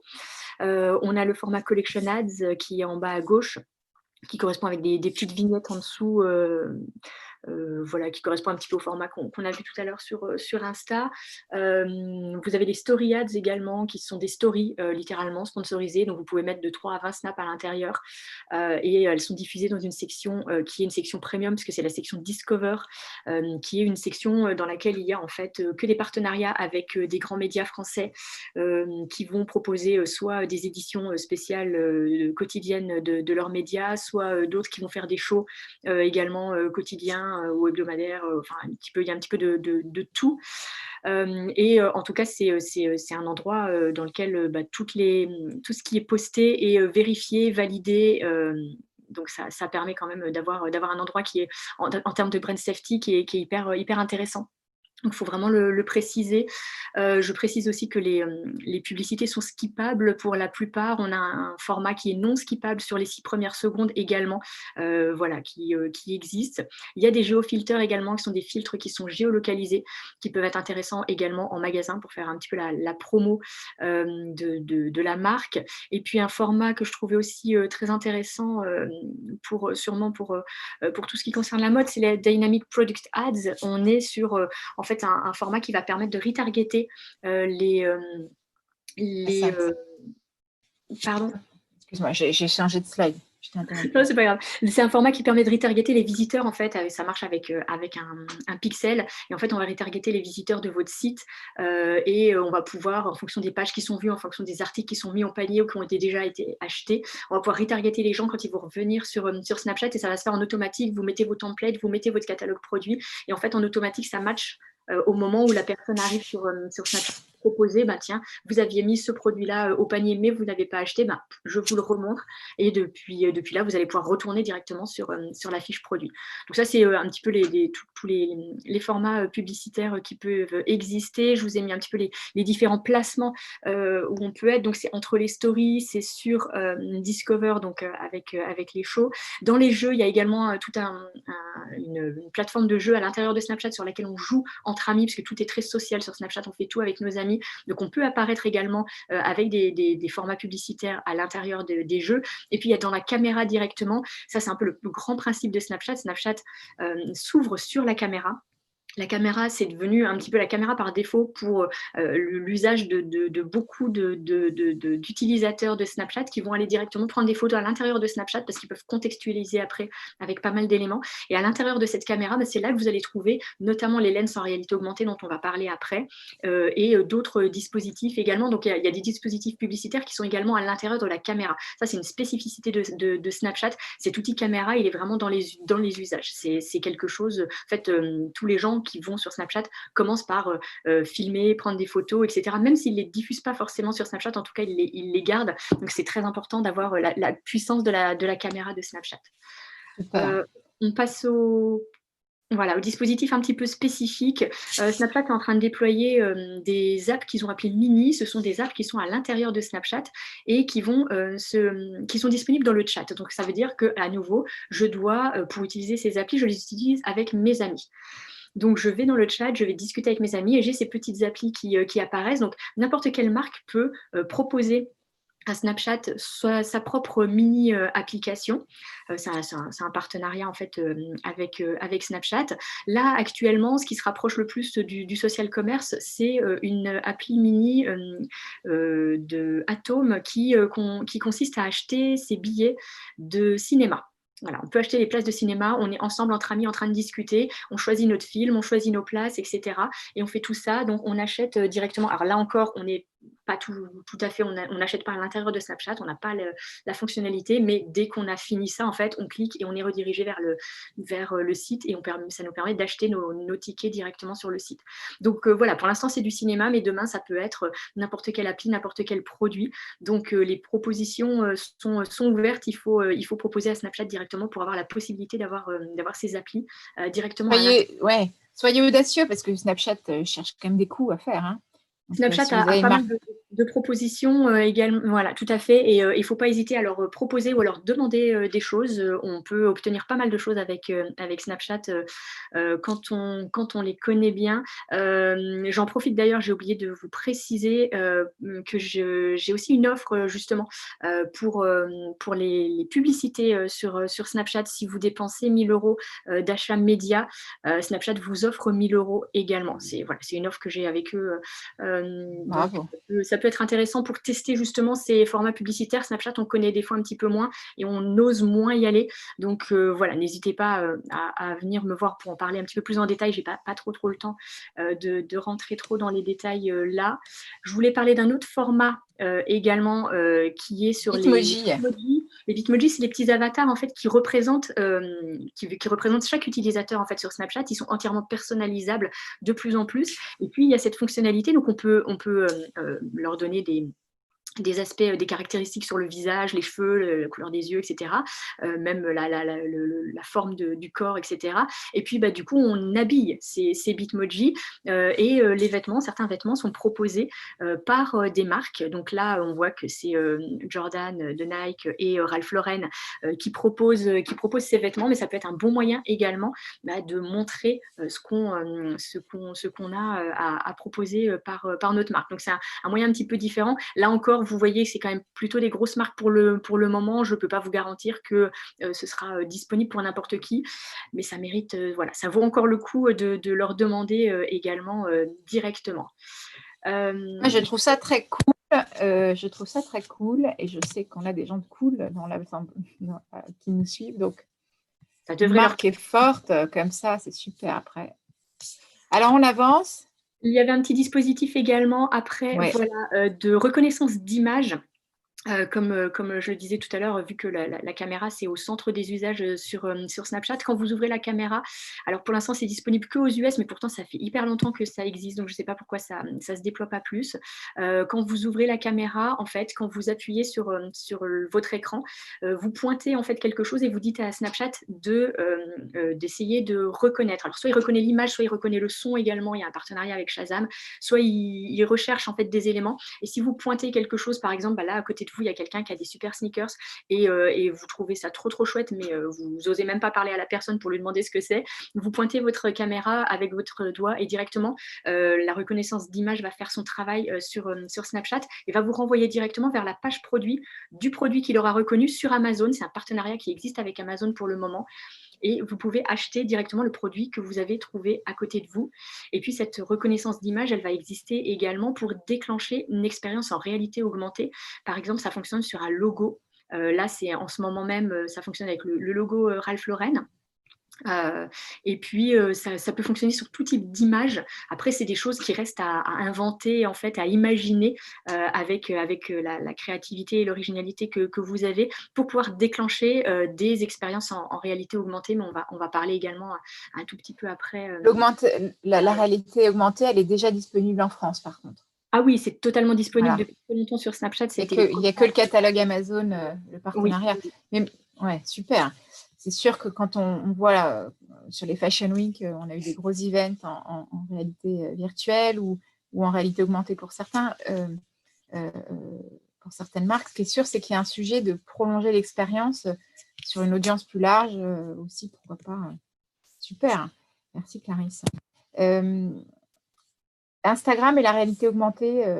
Oui, alors sur Instagram, on a la possibilité de créer des filtres, donc voilà, des filtres classiques, on va dire. Et depuis l'ouverture de la plateforme Spark AR l'année dernière à tout un chacun, en fait, toute marque peut créer son propre profil avec différents niveaux, on va dire, de créativité et de mise en avant de son univers de marque ou de ses produits, ses nouvelles collections. Donc, on peut faire du classique, un peu comme le premier exemple que qui est mis là en avant, c'est Versace. qui en gros, vous plonge dans l'univers graphique et esthétique de Versace. Mais voilà, ça reste vraiment là, pour le coup, du branding. Du branding, hein. Ouais. Ouais, voilà, uniquement du branding. Le deuxième exemple, c'est Jean-Paul Gaultier ici, où on a la possibilité de, en fait, c'est ce petit, alors ce type-là de filtre, ça s'est vraiment beaucoup popularisé sur Instagram au point d'en devenir un peu too much, en fait. Tout le monde s'est mis à le faire. Vous savez, vous avez une petite, un truc qui tourne autour de votre tête, et puis on vous propose soit une question, soit quelque chose. Donc là, en gros, quelle icône Jean-Paul Gaultier êtes-vous? Donc là, sur l'exemple en question, ça tombe sur Madonna, mais ça tombe en gros sur tout. Voilà, il y a tout un tas de choses qui tournent en permanence. Là aussi, c'est du branding, c'est pas du tout orienté conversion ou voilà, pour mettre en avant les produits. Le troisième exemple, c'est H&M, où là, pour le coup, on est plus dans le cadre ici d'une collection capsule avec Kangol sur H&M, c'est le fait de mettre en avant des produits. Donc là, c'est à la fois la mise en avant du produit et l'expérience de jeu, puisque c'était l'idée de jouer à attraper les bobs ici, Kangol. Donc voilà, on est vraiment dans quelque chose, dans une expérience créative, immersive, et à la fois la mise en avant du produit. Donc là, c'est vraiment top pour le cas de lancement de collection. Et le quatrième exemple ici, c'est quelque chose qui est devenu vraiment classique. C'est un exemple de Dior, où voilà, des nouveaux produits, on les teste sur soi pour voir si ça nous va avant de les acheter. Donc là, voilà, sur Instagram, on est quand même sur un développement de la réalité virtuelle qui est un peu ici, qui est un peu basique, on va dire, par rapport à ce que vous allez voir de ce que Clarisse va vous montrer sur Snap. Mais voilà, ça a le mérite d'exister, ça va se développer de plus en plus. Et avoir aussi, l'avantage, c'est que le ticket d'entrée ici, il est vraiment pas cher. Alors, tout le monde ne veut pas développer comme ça sur son ordinateur un filtre, mais il y a beaucoup d'acteurs et il y a des agences qui le font pour vraiment pas cher. Si vous en cherchez une, je peux vous en conseiller une, par exemple, que je connais, qui fait vraiment du très bon boulot. Voilà, ça s'est vraiment beaucoup démocratisé depuis un an, puisque là, tout le monde peut en faire maintenant avec Spark AR. Et alors, c'est quoi Spark AR? Excuse-moi, c'est vachement important d'en parler. Oui, Spark AR, c'est une plateforme dans laquelle tout le monde, tout un chacun peut développer, créer son propre filtre. Donc voilà, c'est juste une plateforme dans laquelle on s'inscrit, on se connecte, et puis on développe son filtre. Voilà, c'est juste ça. Et c'est gratuit? Oui, c'est gratuit. Et c'est super. C'est mieux de le faire avec un professionnel pour ne pas trop se planter, Bien mais sûr. en tout cas, il faut y aller. Ça veut dire qu'on est sur des prix hyper abordables quand même. Donc, c'est terminé les frais d'agence dingue. Et puis surtout, ce n'est pas forcément social media. Alors, attendez, j'y suis bien. Alors, pour toi, Cécilia, raconte-nous sur Pinterest. Il y a aussi plein de choses à dire là-dessus. Hein. Je suis d'accord avec toi. Sur Pinterest, on est encore sur les prémices. Pour l'instant, on est sur... donc là, c'est une fonctionnalité qui arrive vraiment, c'est le try-on. Donc là, c'est aussi cette idée d'essayer le produit avant de l'acheter. Je cherche une couleur qui me plaît, qui va à mon teint. Donc je peux clairement faire apparaître le rouge à lèvres sur, par exemple, là, dans l'occurrence, dans cet exemple, sur mon visage. C'est une fonctionnalité qui arrive petit à petit, qui est disponible aux USA, mais pour l'instant, elle n'est pas encore disponible en France. Et pour l'instant, uniquement sur le secteur beauté. Ok, ça c'est vrai que tu as raison. Sur la partie Snapchat, alors là, on va se marrer parce que c'est dingue. Alors sur la partie Snapchat, elle est clairement très très développée, cette partie en réalité augmentée. Alors pour rebondir et faire le lien avec ce que disait Aurélie tout à l'heure, sur Instagram et Facebook, vous avez Spark AR qui est donc le logiciel qui permet de créer ces expériences en réalité augmentée. Sur Snapchat, ça s'appelle le Lens Studio, c'est la même chose, c'est un logiciel qui est gratuit, qu'on peut prendre en main aussi facilement. Donc voilà, ils ont à peu près les mêmes fonctionnalités et ça fonctionne à peu près pareil. Sur Snapchat, par contre, ça fait un petit moment qu'on développe des expériences en réalité augmentée et qui vont, elles, être très orientées achat derrière, puisqu'à chaque fois, il y aura des petits boutons qui vous permettront d'acheter en fait toutes les choses que vous pouvez voir à travers cette réalité augmentée. Donc j'essaie de classer un petit peu en différentes catégories. Là, vous avez le magasin virtuel, littéralement, dans lequel vous pouvez vous déplacer, vous pouvez choisir vos vêtements. À gauche, c'était Coles qui vous permettait de vous balader un petit peu dans ce dressing. Vous choisissez un haut, un bas, ça vous mettez ensemble, et puis après, vous pouviez l'acheter directement. Et puis à droite, ce que vous voyez, c'est une boutique qui vend des vêtements LegoWear sous la licence LegoWear, et en fait ça vous propulsait complètement à l'intérieur d'une boutique qui était entièrement virtuelle et tenue par des Lego. Il faut savoir que ce que vous voyez là sur l'image, c'est qu'en fait, vous êtes avec votre téléphone, vous êtes en train de marcher physiquement dans la pièce où vous êtes, vous regardez à droite, vous regardez à gauche, et virtuellement, vous vous promenez à l'intérieur de cette boutique-là. Donc, l'expérience, elle est totalement immersive et très intéressante. Voilà, on peut envisager, et notamment en période de confinement, alors là, on arrive à la fin, mais c'est pas dit que ça va pas recommencer, on peut imaginer justement de vivre une expérience magasin depuis chez nous ou depuis où on est. Donc, c'est quand même plutôt intéressant. Après, j'ai un autre type d'expérience. Là, on est sur du try-on, je crois. Voilà. Donc, qui va être essayage de produits. Ça fonctionne sur des lunettes, ça fonctionne sur des casquettes, ça fonctionne aussi récemment sur des chaussures. La technologie, elle est assez folle. Sur Dior, il est toujours disponible. Hein, moi, je l'ai fait il n'y a pas très longtemps. C'est extraordinaire. Hein. C'est assez intéressant et c'est tellement bien fait que vous pouvez envoyer des photos comme ça à vos amis en disant hey, j'ai la nouvelle paire de baskets Dior, alors qu'en fait vous ne l'avez pas du tout, mais on a vraiment l'impression voilà, de les avoir au pied, on peut les essayer, on peut se regarder avec, mais ça marche aussi bien sûr avec le visage, les casquettes, les lunettes, voilà, tout ce qui va être sur le visage. Et puis à droite c'est un petit peu plus anecdotique, mais c'était drôle aussi, c'est encore de la réalité augmentée, mais en fait on met notre visage à l'intérieur d'une vidéo qui existe déjà, ce qui fait que du coup on peut porter comme ça la totalité des vêtements faits par Adidas. Donc ça peut être aussi un petit moyen un peu ludique d'essayer des vêtements. Ensuite, Super. il va y avoir un aspect produit, les produits en 3D qui peuvent être montrés en réalité augmentée. Là, c'était un sac Louis Vuitton qui était disponible pendant un salon Vivatech. Alors, c'était très autour de la technologie.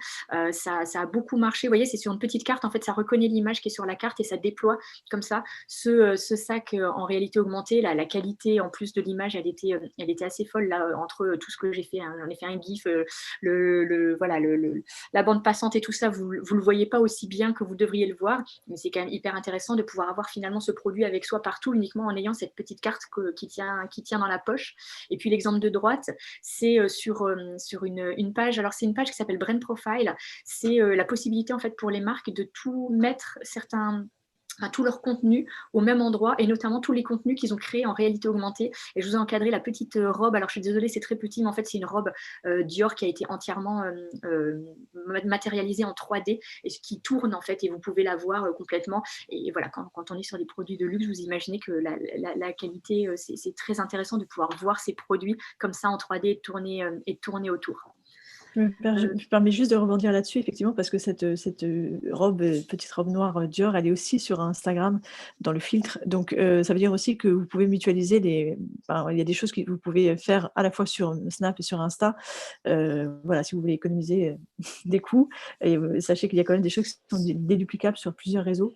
Et c'est intéressant, effectivement, de voir côté créativité, inspiration, aller sur Snapchat, mais vous pouvez voir aussi qu'il y a des choses qui sont compatibles entre les deux plateformes. C'est intéressant. Alors voilà, oui, il y a des technologies. La technologie qui existe sur un logiciel va exister également sur un autre. Donc il y a certaines lens, moi j'appelle ça des lens. Enfin, il y a certaines expériences en réalité augmentée qui sont tout à fait transposables sur l'un comme sur l'autre.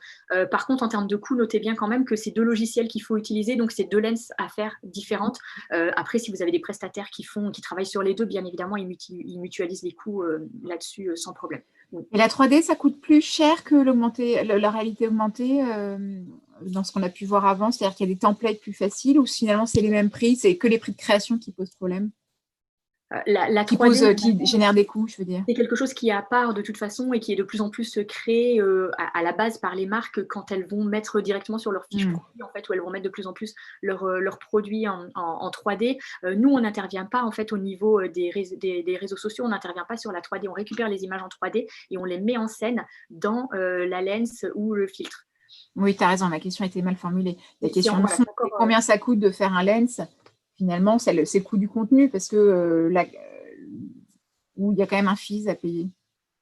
Non, pour faire la lens en réalité augmentée, c'est ce que disait Aurélie tout à l'heure sur c'est pareil, ça ne coûte rien. Vous pouvez commencer à les faire vous-même pour 0 €. Ça demande quelques capacités voilà, d'adaptation au logiciel, mais il y a plein de gens qui y arrivent très bien tout seuls. Il y a toute une communauté autour des 2 logiciels qui aident beaucoup les gens en plus et qui sont prêts à répondre à plein de questions. Il y a des templates qui sont prédéfinis, donc qui vont vous aider à prendre ça en main. Et puis après, à côté de ça, il y a des prestataires qui font ça très bien, certains qui sont pas très chers, d'autres qui sont très chers. Mais c'est un peu, voilà, il y a de tout. Mais de toute façon, la qualité, après, derrière, elle est assez fabuleuse. Et puis sur Snapchat, il y a certains coûts publicitaires qui sont suffisamment chers pour faire que, en fait, c'est Snapchat qui vous paye la lens. Mais là, on est dans des coûts qui sont assez importants. Oui, absolument. Merci. Tu nous montres encore, je crois qu'on a encore 2 autres exemples. Alors, ça, c'est la technologie MarkerTech. C'est une technologie donc, qui reconnaît l'image et qui permet d'animer l'image puisqu'elle va s'animer en réalité augmentée. Et là, c'est à l'intérieur d'un magasin. C'est une affiche qui est en grandeur réelle. Et on voit LeBron James qui va sortir de l'affiche littéralement pour aller venir dunker à l'intérieur du magasin. Donc ça, c'est une expérience qui est entièrement immersive et qui est géniale parce qu'elle va permettre de générer du drive to store puisqu'il faut que les gens viennent dans votre magasin pour pouvoir vivre cette expérience. Donc il y a des choses comme ça qui sont intéressantes par rapport à cette technologie MarkerTech. Et puis la dernière technologie dont je voulais parler, ce sont les Game Lens. Donc c'est un jeu, en fait. On est en train de jouer avec la marque. Voilà, la marque directement. Ils reconnaissent un petit peu le visage. Donc là, c'était Kenzo qui avait fait ça. Donc il fallait faire les mêmes grimaces que celles qui étaient dans la publicité. Après, c'est très viral parce qu'une fois qu'on a fini, on a un score. On peut challenger ses amis ou on peut continuer de jouer. Donc on passe beaucoup de temps avec la marque. En moyenne, on passe 20 secondes sur des lenses en réalité augmentée. Quand c'est des game lens, forcément, ça s'allonge à 40 secondes, 1 minute, parce qu'on veut finir le jeu. Et voilà, donc c'est très intéressant, ça, comme technologie également. Super. Avant on va essayer d'aller vite. Vous m'excusez, on a déjà dépassé d'une demi-heure. Merci Clarisse pour ce détail. On n'a pas parlé de WhatsApp tout à l'heure sur le catalogue produit. Du coup, parce qu'il y a une question qui a été posée tout à l'heure.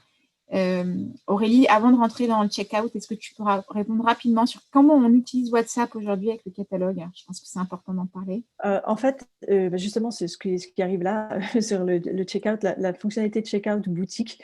C'est ce qui va permettre en fait d'avoir une boutique sur Instagram, sur Facebook, sur Messenger de Facebook et WhatsApp, d'avoir cette même boutique partout. Et donc l'idée, c'est d'avoir à partir d'un flux, votre flux Shopify, n'importe quelle boutique que vous avez, vous développez cette boutique à l'intérieur du réseau social et c'est ce qui va vous permettre, ce qu'on parlait tout à l'heure, d'acheter en un clic. Et donc là, à la question de Raoufi que je vois afficher, effectivement, quel va être l'intérêt continuer à avoir un site web si on peut avoir des boutiques comme ça déployées sur nos réseaux sociaux? Eh bien, en fait, on est obligé de garder déjà notre site web puisque c'est à partir de là que le flux est émis pour pouvoir alimenter ces boutiques à l'intérieur des réseaux sociaux. Il faut juste, faut vraiment toujours faire attention à ne pas mettre ses œufs de toute façon dans les mêmes paniers. Votre site web va vous permettre de faire du référencement de toute façon, va vous permettre d'acheter du trafic par exemple depuis Google Ads. Donc voilà, donc c'est évidemment, le trafic que vous aviez auparavant depuis les réseaux sociaux, vous l'aurez plus sur votre site web, et tant mieux parce qu'en fait, à l'intérieur du réseau social, les plateformes travaillent vraiment pour optimiser au maximum le site web, l'expérience boutique au sein de leur application. Et donc là, vous avez plus de chances d'avoir moins de déperdition justement entre l'expérience d'une app Insta et votre site web. Mais il faut continuer à avoir un site web évidemment pour toutes les autres sources de trafic. Et puis imaginez que demain, vous faites blacklister depuis Insta ou depuis Facebook ou depuis Pinterest et que vous perdez votre compte, vous perdez tout. Donc il ne faut absolument pas avoir tout au même endroit. Et voilà, ce qui rend difficile la chose pour pour les marques, c'est qu'il faut qu'on ait, on n'a plus qu'un site web à maintenir, il faut aussi s'occuper de la visibilité, comment créer des collections au sein d'Instagram, créer tout un tas de choses. En fait, c'est comme une marketplace, effectivement. On a différents assets. Notre marque, notre boutique est présente sur différents endroits avec différents templates, avec différents modes de fonctionnement. Donc, ça démultiplie le temps à passer. Mais par contre, tout ça, c'est dans un optique d'augmenter au maximum le taux de conversion sur chacune de ces plateformes-là, qui ne sont plus des sources d'audience, qui sont des sources vraiment, des plateformes où on a une boutique en elle-même et où l'expérience utilisateur se passe et où la conversion se fait également. Donc, l'avenir du One Click to Purchase, il est imminent. Il est imminent, oui. Mais on l'attend. Donc, l'idée, c'est d'acheter en un clic. Voilà, tout simplement, on attend ça avec impatience. Et donc, mettez déjà vos catalogues produits sur l'ensemble des plateformes qui le proposent, dont WhatsApp. Dont WhatsApp, parce que en fait, si vous le faites une fois, donc depuis votre Shopify ou équivalent sur le catalogue Facebook, vous l'aurez aussi également sur Instagram si vous faites les choses qu'il faut faire. Mais en gros, voilà, il faut juste l'activer et le rendre possible sur WhatsApp et sur Messenger également. Sur Pinterest, c'est ça. Pour compléter, je dirais que voilà, utiliser son site internet pour les réseaux sociaux, donc notamment Instagram. Et Pinterest n'appartient pas au groupe Facebook, donc il faut faire aussi cette démarche du côté de Pinterest. Mais en soi, le travail est quasiment le même, pour ne pas dire le même. Donc c'est la même démarche. Il faut être prêt aujourd'hui sur le catalogue. Pour l'instant, c'est pas encore possible d'acheter en one click sur Pinterest, mais c'est clairement, vous l'avez compris, au vu des futures fonctionnalités, le next step. Exactement. Absolument. Alors, sur les moyens de paiement aujourd'hui, on a très clairement Facebook Pay qui est en train d'arriver, qui va permettre de financer, de proposer un moyen de paiement intégré sur l'ensemble des plateformes Facebook, déjà disponible sur Facebook en France, Facebook Pay, selon les comptes. La question, c'est comment on démocratise l'usage. Il faut bien évidemment que le checkout soit disponible. Moi, je vous ai juste remis une slide que vous ayez bien en tête qu'il faut anticiper les bons moyens de paiement. Aujourd'hui, en France, c'est 71% qui sont en ligne. On l'a vu un peu plus tôt, pas la même étude, mais en tout cas, on a 71% qui le font avec une carte bleue. 7% le font encore en cash avec du click and collect, notamment. Et il y a les wallets. Il y a les wallets aussi qui, selon les études, varient entre 15 et 25% des parts de marché. Donc, pensez-y, évitez tout moyen de friction, quel que soit le parcours d'achat, c'est capital. Voilà, ça, c'était une toute petite parenthèse. Et suivez ce qui se passe avec Facebook Pay pour pouvoir demain avoir accédé aux plateformes américaines. Sur le live stream, j'aimerais qu'on prenne 2 minutes sur le sujet. Je vais vous montrer en live ce qui existait aujourd'hui chez Etam. Alors, vous pouvez retrouver l'URL, je vous l'ai mise en dessous de la vidéo. Donc là, on accédait à l'époque, elle est moins accessible aujourd'hui, mais au live show de 2020.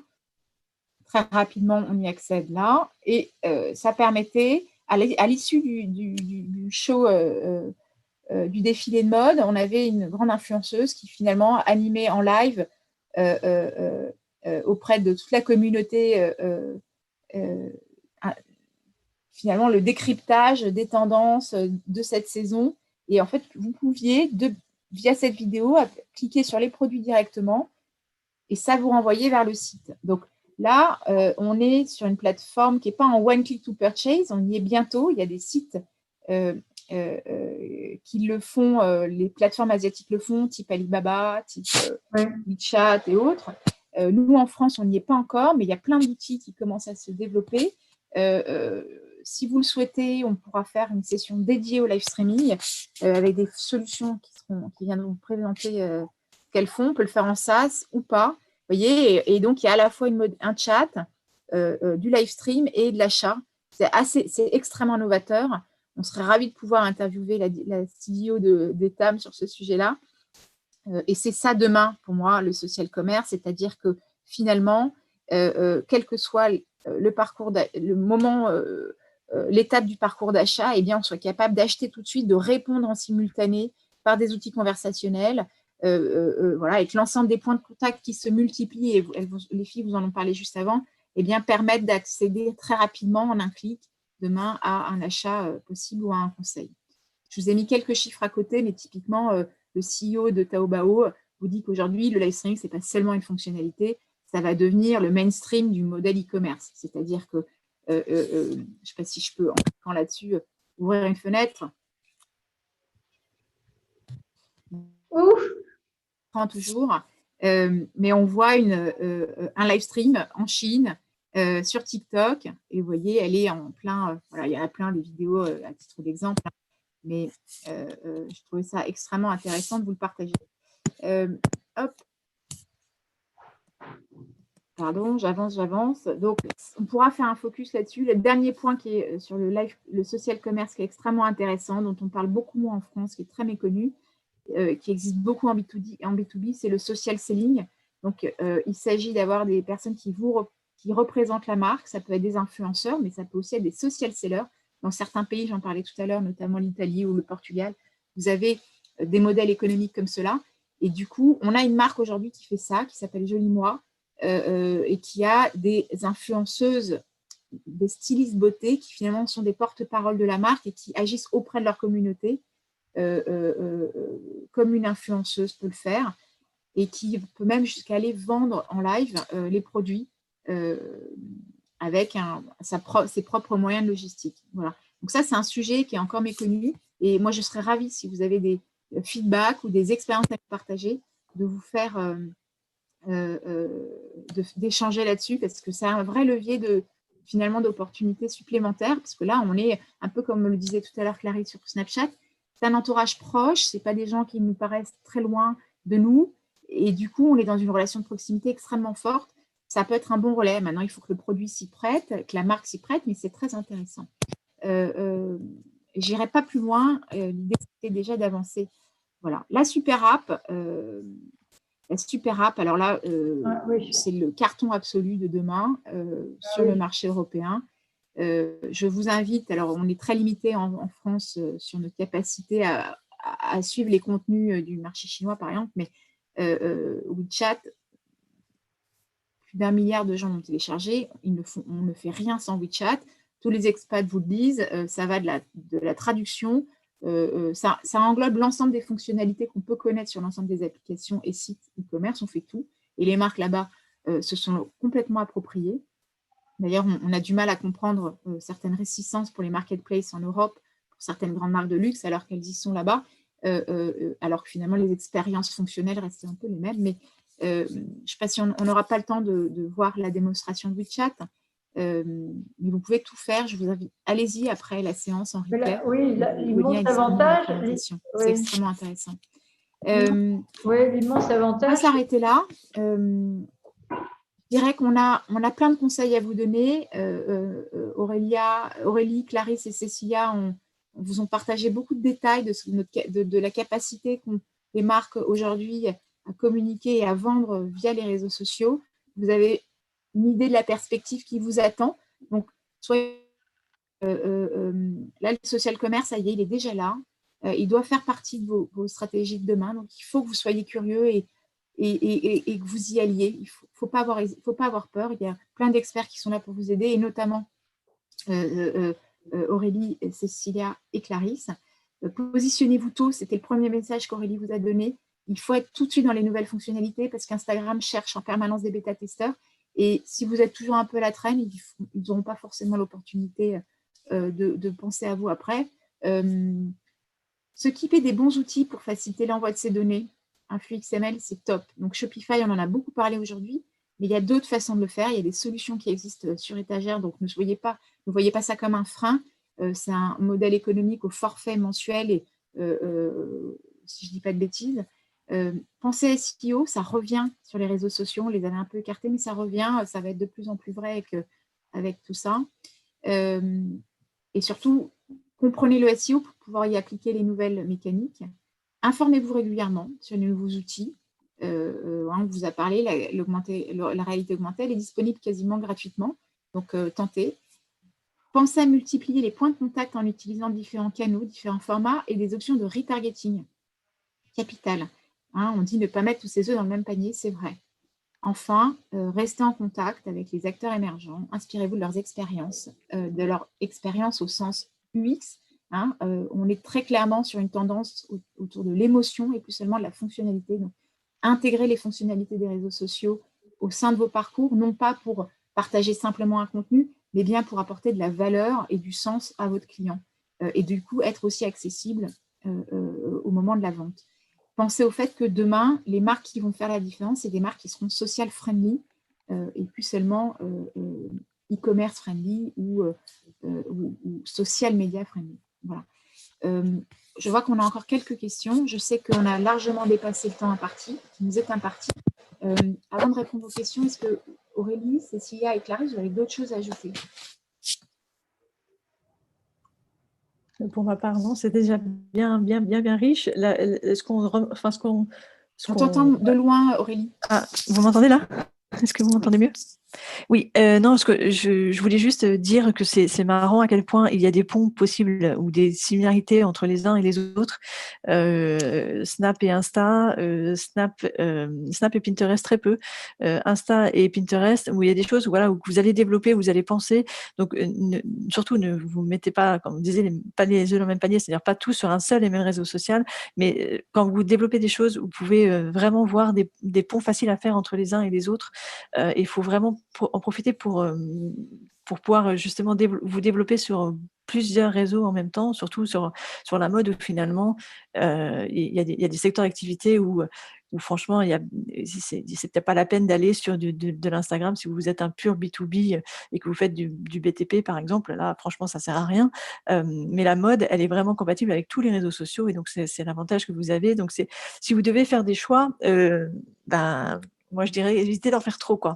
C'est vrai qu'on peut pas être partout, mais quand même, il y a des opportunités à aller chercher sur chacun des réseaux sociaux, surtout les 3 dont on a parlé, et essayer de mutualiser. Voilà, les efforts que vous allez faire, les développements que vous allez faire, essayez de voir ce que vous allez pouvoir faire de façon similaire sur les uns et les autres, qui va vous permettre de gagner du temps.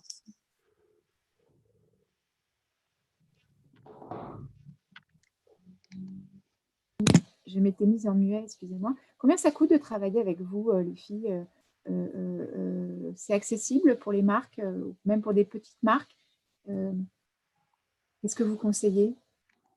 Ou est-ce que vous pouvez répondre en one-to-one par LinkedIn après aux questions à ceux qui en auraient besoin? En one-to-one, oui. Moi, je fais de la formation et du coaching, c'est-à-dire que voilà, suivant vos besoins, si vous voulez définir une stratégie, voilà, on regarde ça, combien de temps il faut passer, quels sont vos besoins et on en discute. Mais c'est vrai que nous, toutes les 3, on est chacune de notre côté, donc on est vraiment, on fait du 100% personnalisé, on va dire.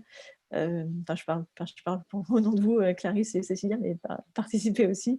C'est vrai que voilà, nous, on s'adapte et en fait, l'avantage que l'on a, c'est qu'on travaille beaucoup pour des acteurs qui sont finalement, comme tu disais, des petites marques. L'avantage, c'est que voilà, on n'est pas des grosses agences, donc le ticket d'entrée pour entrer chez nous, il est très très faible parce que voilà, c'est pas par rapport à des gros budgets pubs ou tout ça, c'est vraiment pour le coup, surtout quand on démarre. Moi, j'ai beaucoup accompagné des marques au lancement parce que c'est souvent ce qu'on a besoin, comment on fait pour démarrer, pour se lancer. Donc voilà, oui, on peut contacter nous par LinkedIn et on en discute. Oui, je rajouterais juste la même chose qu'Aurélie. Hein. On fait en sorte de s'adapter justement à tous les budgets, à tous les besoins qu'on a en face, en fonction des clients qu'on a en face. Je rajouterais également qu'on a la possibilité aussi de travailler ensemble. On le fait déjà avec Aurélie, notamment, parce qu'on mutualise justement, comme elle le disait tout à l'heure, les outils que vous allez mettre en place pour Instagram. On les mutualise aussi sur Snapchat quand c'est possible, où on réfléchit un petit peu ensemble à comment est-ce qu'on peut vous proposer une solution globale. Donc voilà, n'hésitez pas aussi à faire appel à nous pour travailler aussi de façon un peu plus transverse pour répondre à vos besoins. On n'est pas forcément uniquement sur quelque chose en particulier. Et après, pour toutes les demandes hyper spécifiques, n'hésitez pas à venir me parler. Voilà, par rapport à Snapchat, je sais que c'est un réseau social qui n'est pas très bien connu, donc il ne faut pas hésiter à venir poser des questions et je verrai par rapport à vous exactement et je pourrai répondre déjà à vos demandes et à vous dire qu'est-ce qu'il est possible de faire et qu'est-ce qui n'est pas possible pour vous en fait par rapport à ce réseau social. Donc voilà, n'hésitez pas à venir me voir pour ça. Super, merci. Je pense que c'est pareil pour toi, Cécilia, hein. Oui, exactement. C'est ça, c'est que je sais aussi que Pinterest, parfois, on pose pas mal de questions sur le fonctionnement de Pinterest, sur les usages, sur l'audience. Il y a aussi des confusions par rapport à Instagram. Donc, n'hésitez pas à venir vers moi, à me poser des questions sur ce sujet. Qu'est-ce qu'on peut faire en fait, qu'est-ce que je fais sur Instagram aujourd'hui et qu'est-ce que je peux l'appliquer, répliquer, dupliquer sur Pinterest ou pas, comment adapter mon contenu. Ça, c'est aussi des questions d'organisation, de cohérence et être plus efficace tous les jours au travail, quoi, parce que quotidiennement, rester sur les réseaux sociaux, ça prend du temps, donc autant le faire bien et de façon organisée. Ça, c'est certain. On a encore quelques questions, donc ne partez pas tout de suite. Alors, on n'a pas parlé de Google Ad Shopping parce qu'on n'est pas sur un réseau social. Moi, je pense que c'est un très bon sujet qu'on pourrait aborder dans une séquence qui est liée à tout ce qui est référencement payant et où on aurait pu l'intégrer dans le sujet de la marketplace potentiellement, mais pour moi, ça ne répondait pas au sujet du social commerce pur, en tout cas de cette problématique-là. Pareil, les filles, si vous voulez compléter ma réponse, n'hésitez pas. Ensuite, on a Tan sur la publication simultanée de posts Instagram et Facebook. Est-ce qu'il y a des synergies possibles entre les deux réseaux sociaux pour tout ce qui est shopping? Eh bien, la plus belle synergie, c'est le fait d'avoir un seul catalogue unique, en tout cas pour la partie produit, produit catalogue. Ce catalogue-là, c'est le même sur Insta et sur Facebook, puisque voilà, c'est Facebook qui alimente Instagram. Donc, sur cette partie-là, on est en full synergie. La seule différence, c'est que quand on regarde l'interface sur Instagram, on peut créer des collections. Donc, visuellement, c'est un peu différent. Voilà, c'est tout. Et que sur un Facebook, il y a quand même un usage assez important de Facebook version desktop, même si voilà, c'est 10% desktop, 90% mobile. Sur Instagram, c'est 100% mobile, donc on n'a pas exactement les mêmes usages. Mais voilà, sinon les autres, je sais pas, le live par exemple, si vous faites un live sur Instagram ou sur Facebook, il y a des solutions pour pouvoir le diffuser à la fois sur Instagram et sur Facebook, et ce sera bientôt possible nativement aussi. Donc oui, il y a tout un tas de merges possibles entre les deux, mais c'est facilité par le fait qu'ils appartiennent au même groupe et que si vous suivez un petit peu l'actualité, il semblerait que Facebook fasse en sorte que Instagram ne puisse plus vivre sans Facebook pour que l'on ne puisse pas leur enlever Instagram. Donc ça, c'est les grands trucs au niveau de la législation et de ce qui se passe en ce moment au Sénat pour Instagram, mais c'est de plus en plus lié en fait à Facebook, oui. Super. Alors, les coordonnées, Tan, oui, chacune des experts va mettre son lien. N'hésitez pas à les rechercher sur LinkedIn directement et le défi vous enverra aussi au moment du replay les coordonnées des expertes, évidemment. Comment communiquer efficacement sur WhatsApp sans que cela soit assimilé à du contenu sponsorisé? Est-ce qu'il faut créer un numéro de téléphone spécialement pour la marque? En tout cas, il y a un compte B2B qui existe, qui est idéal à créer, absolument. Oui, c'est WhatsApp Business. En fait, c'est une application indépendante qui n'est pas WhatsApp normal, mais c'est WhatsApp Business que vous téléchargez. Et donc là, vous avez vraiment au sein de cette application-là la possibilité de créer votre fiche profil qui est vraiment orientée business pour le coup. Et vous avez vos flux de conversation avec les utilisateurs, comme vous pouvez l'avoir sur Messenger, sur Facebook ou en message direct sur Instagram, où là, vous échangez en one-to-one avec eux. Et vous pouvez aussi créer des groupes. Ça, c'est la grosse avantage, c'est par exemple quand vous avez lancé une nouvelle collection, vous pouvez créer un groupe de discussion où toutes les personnes peuvent vous poser des questions et vous répondez aux questions sur la collection, ou si vous avez des événements, un pop-up store ou quelque chose comme ça. Vous pouvez vraiment créer des groupes dédiés pour pouvoir discuter avec les gens.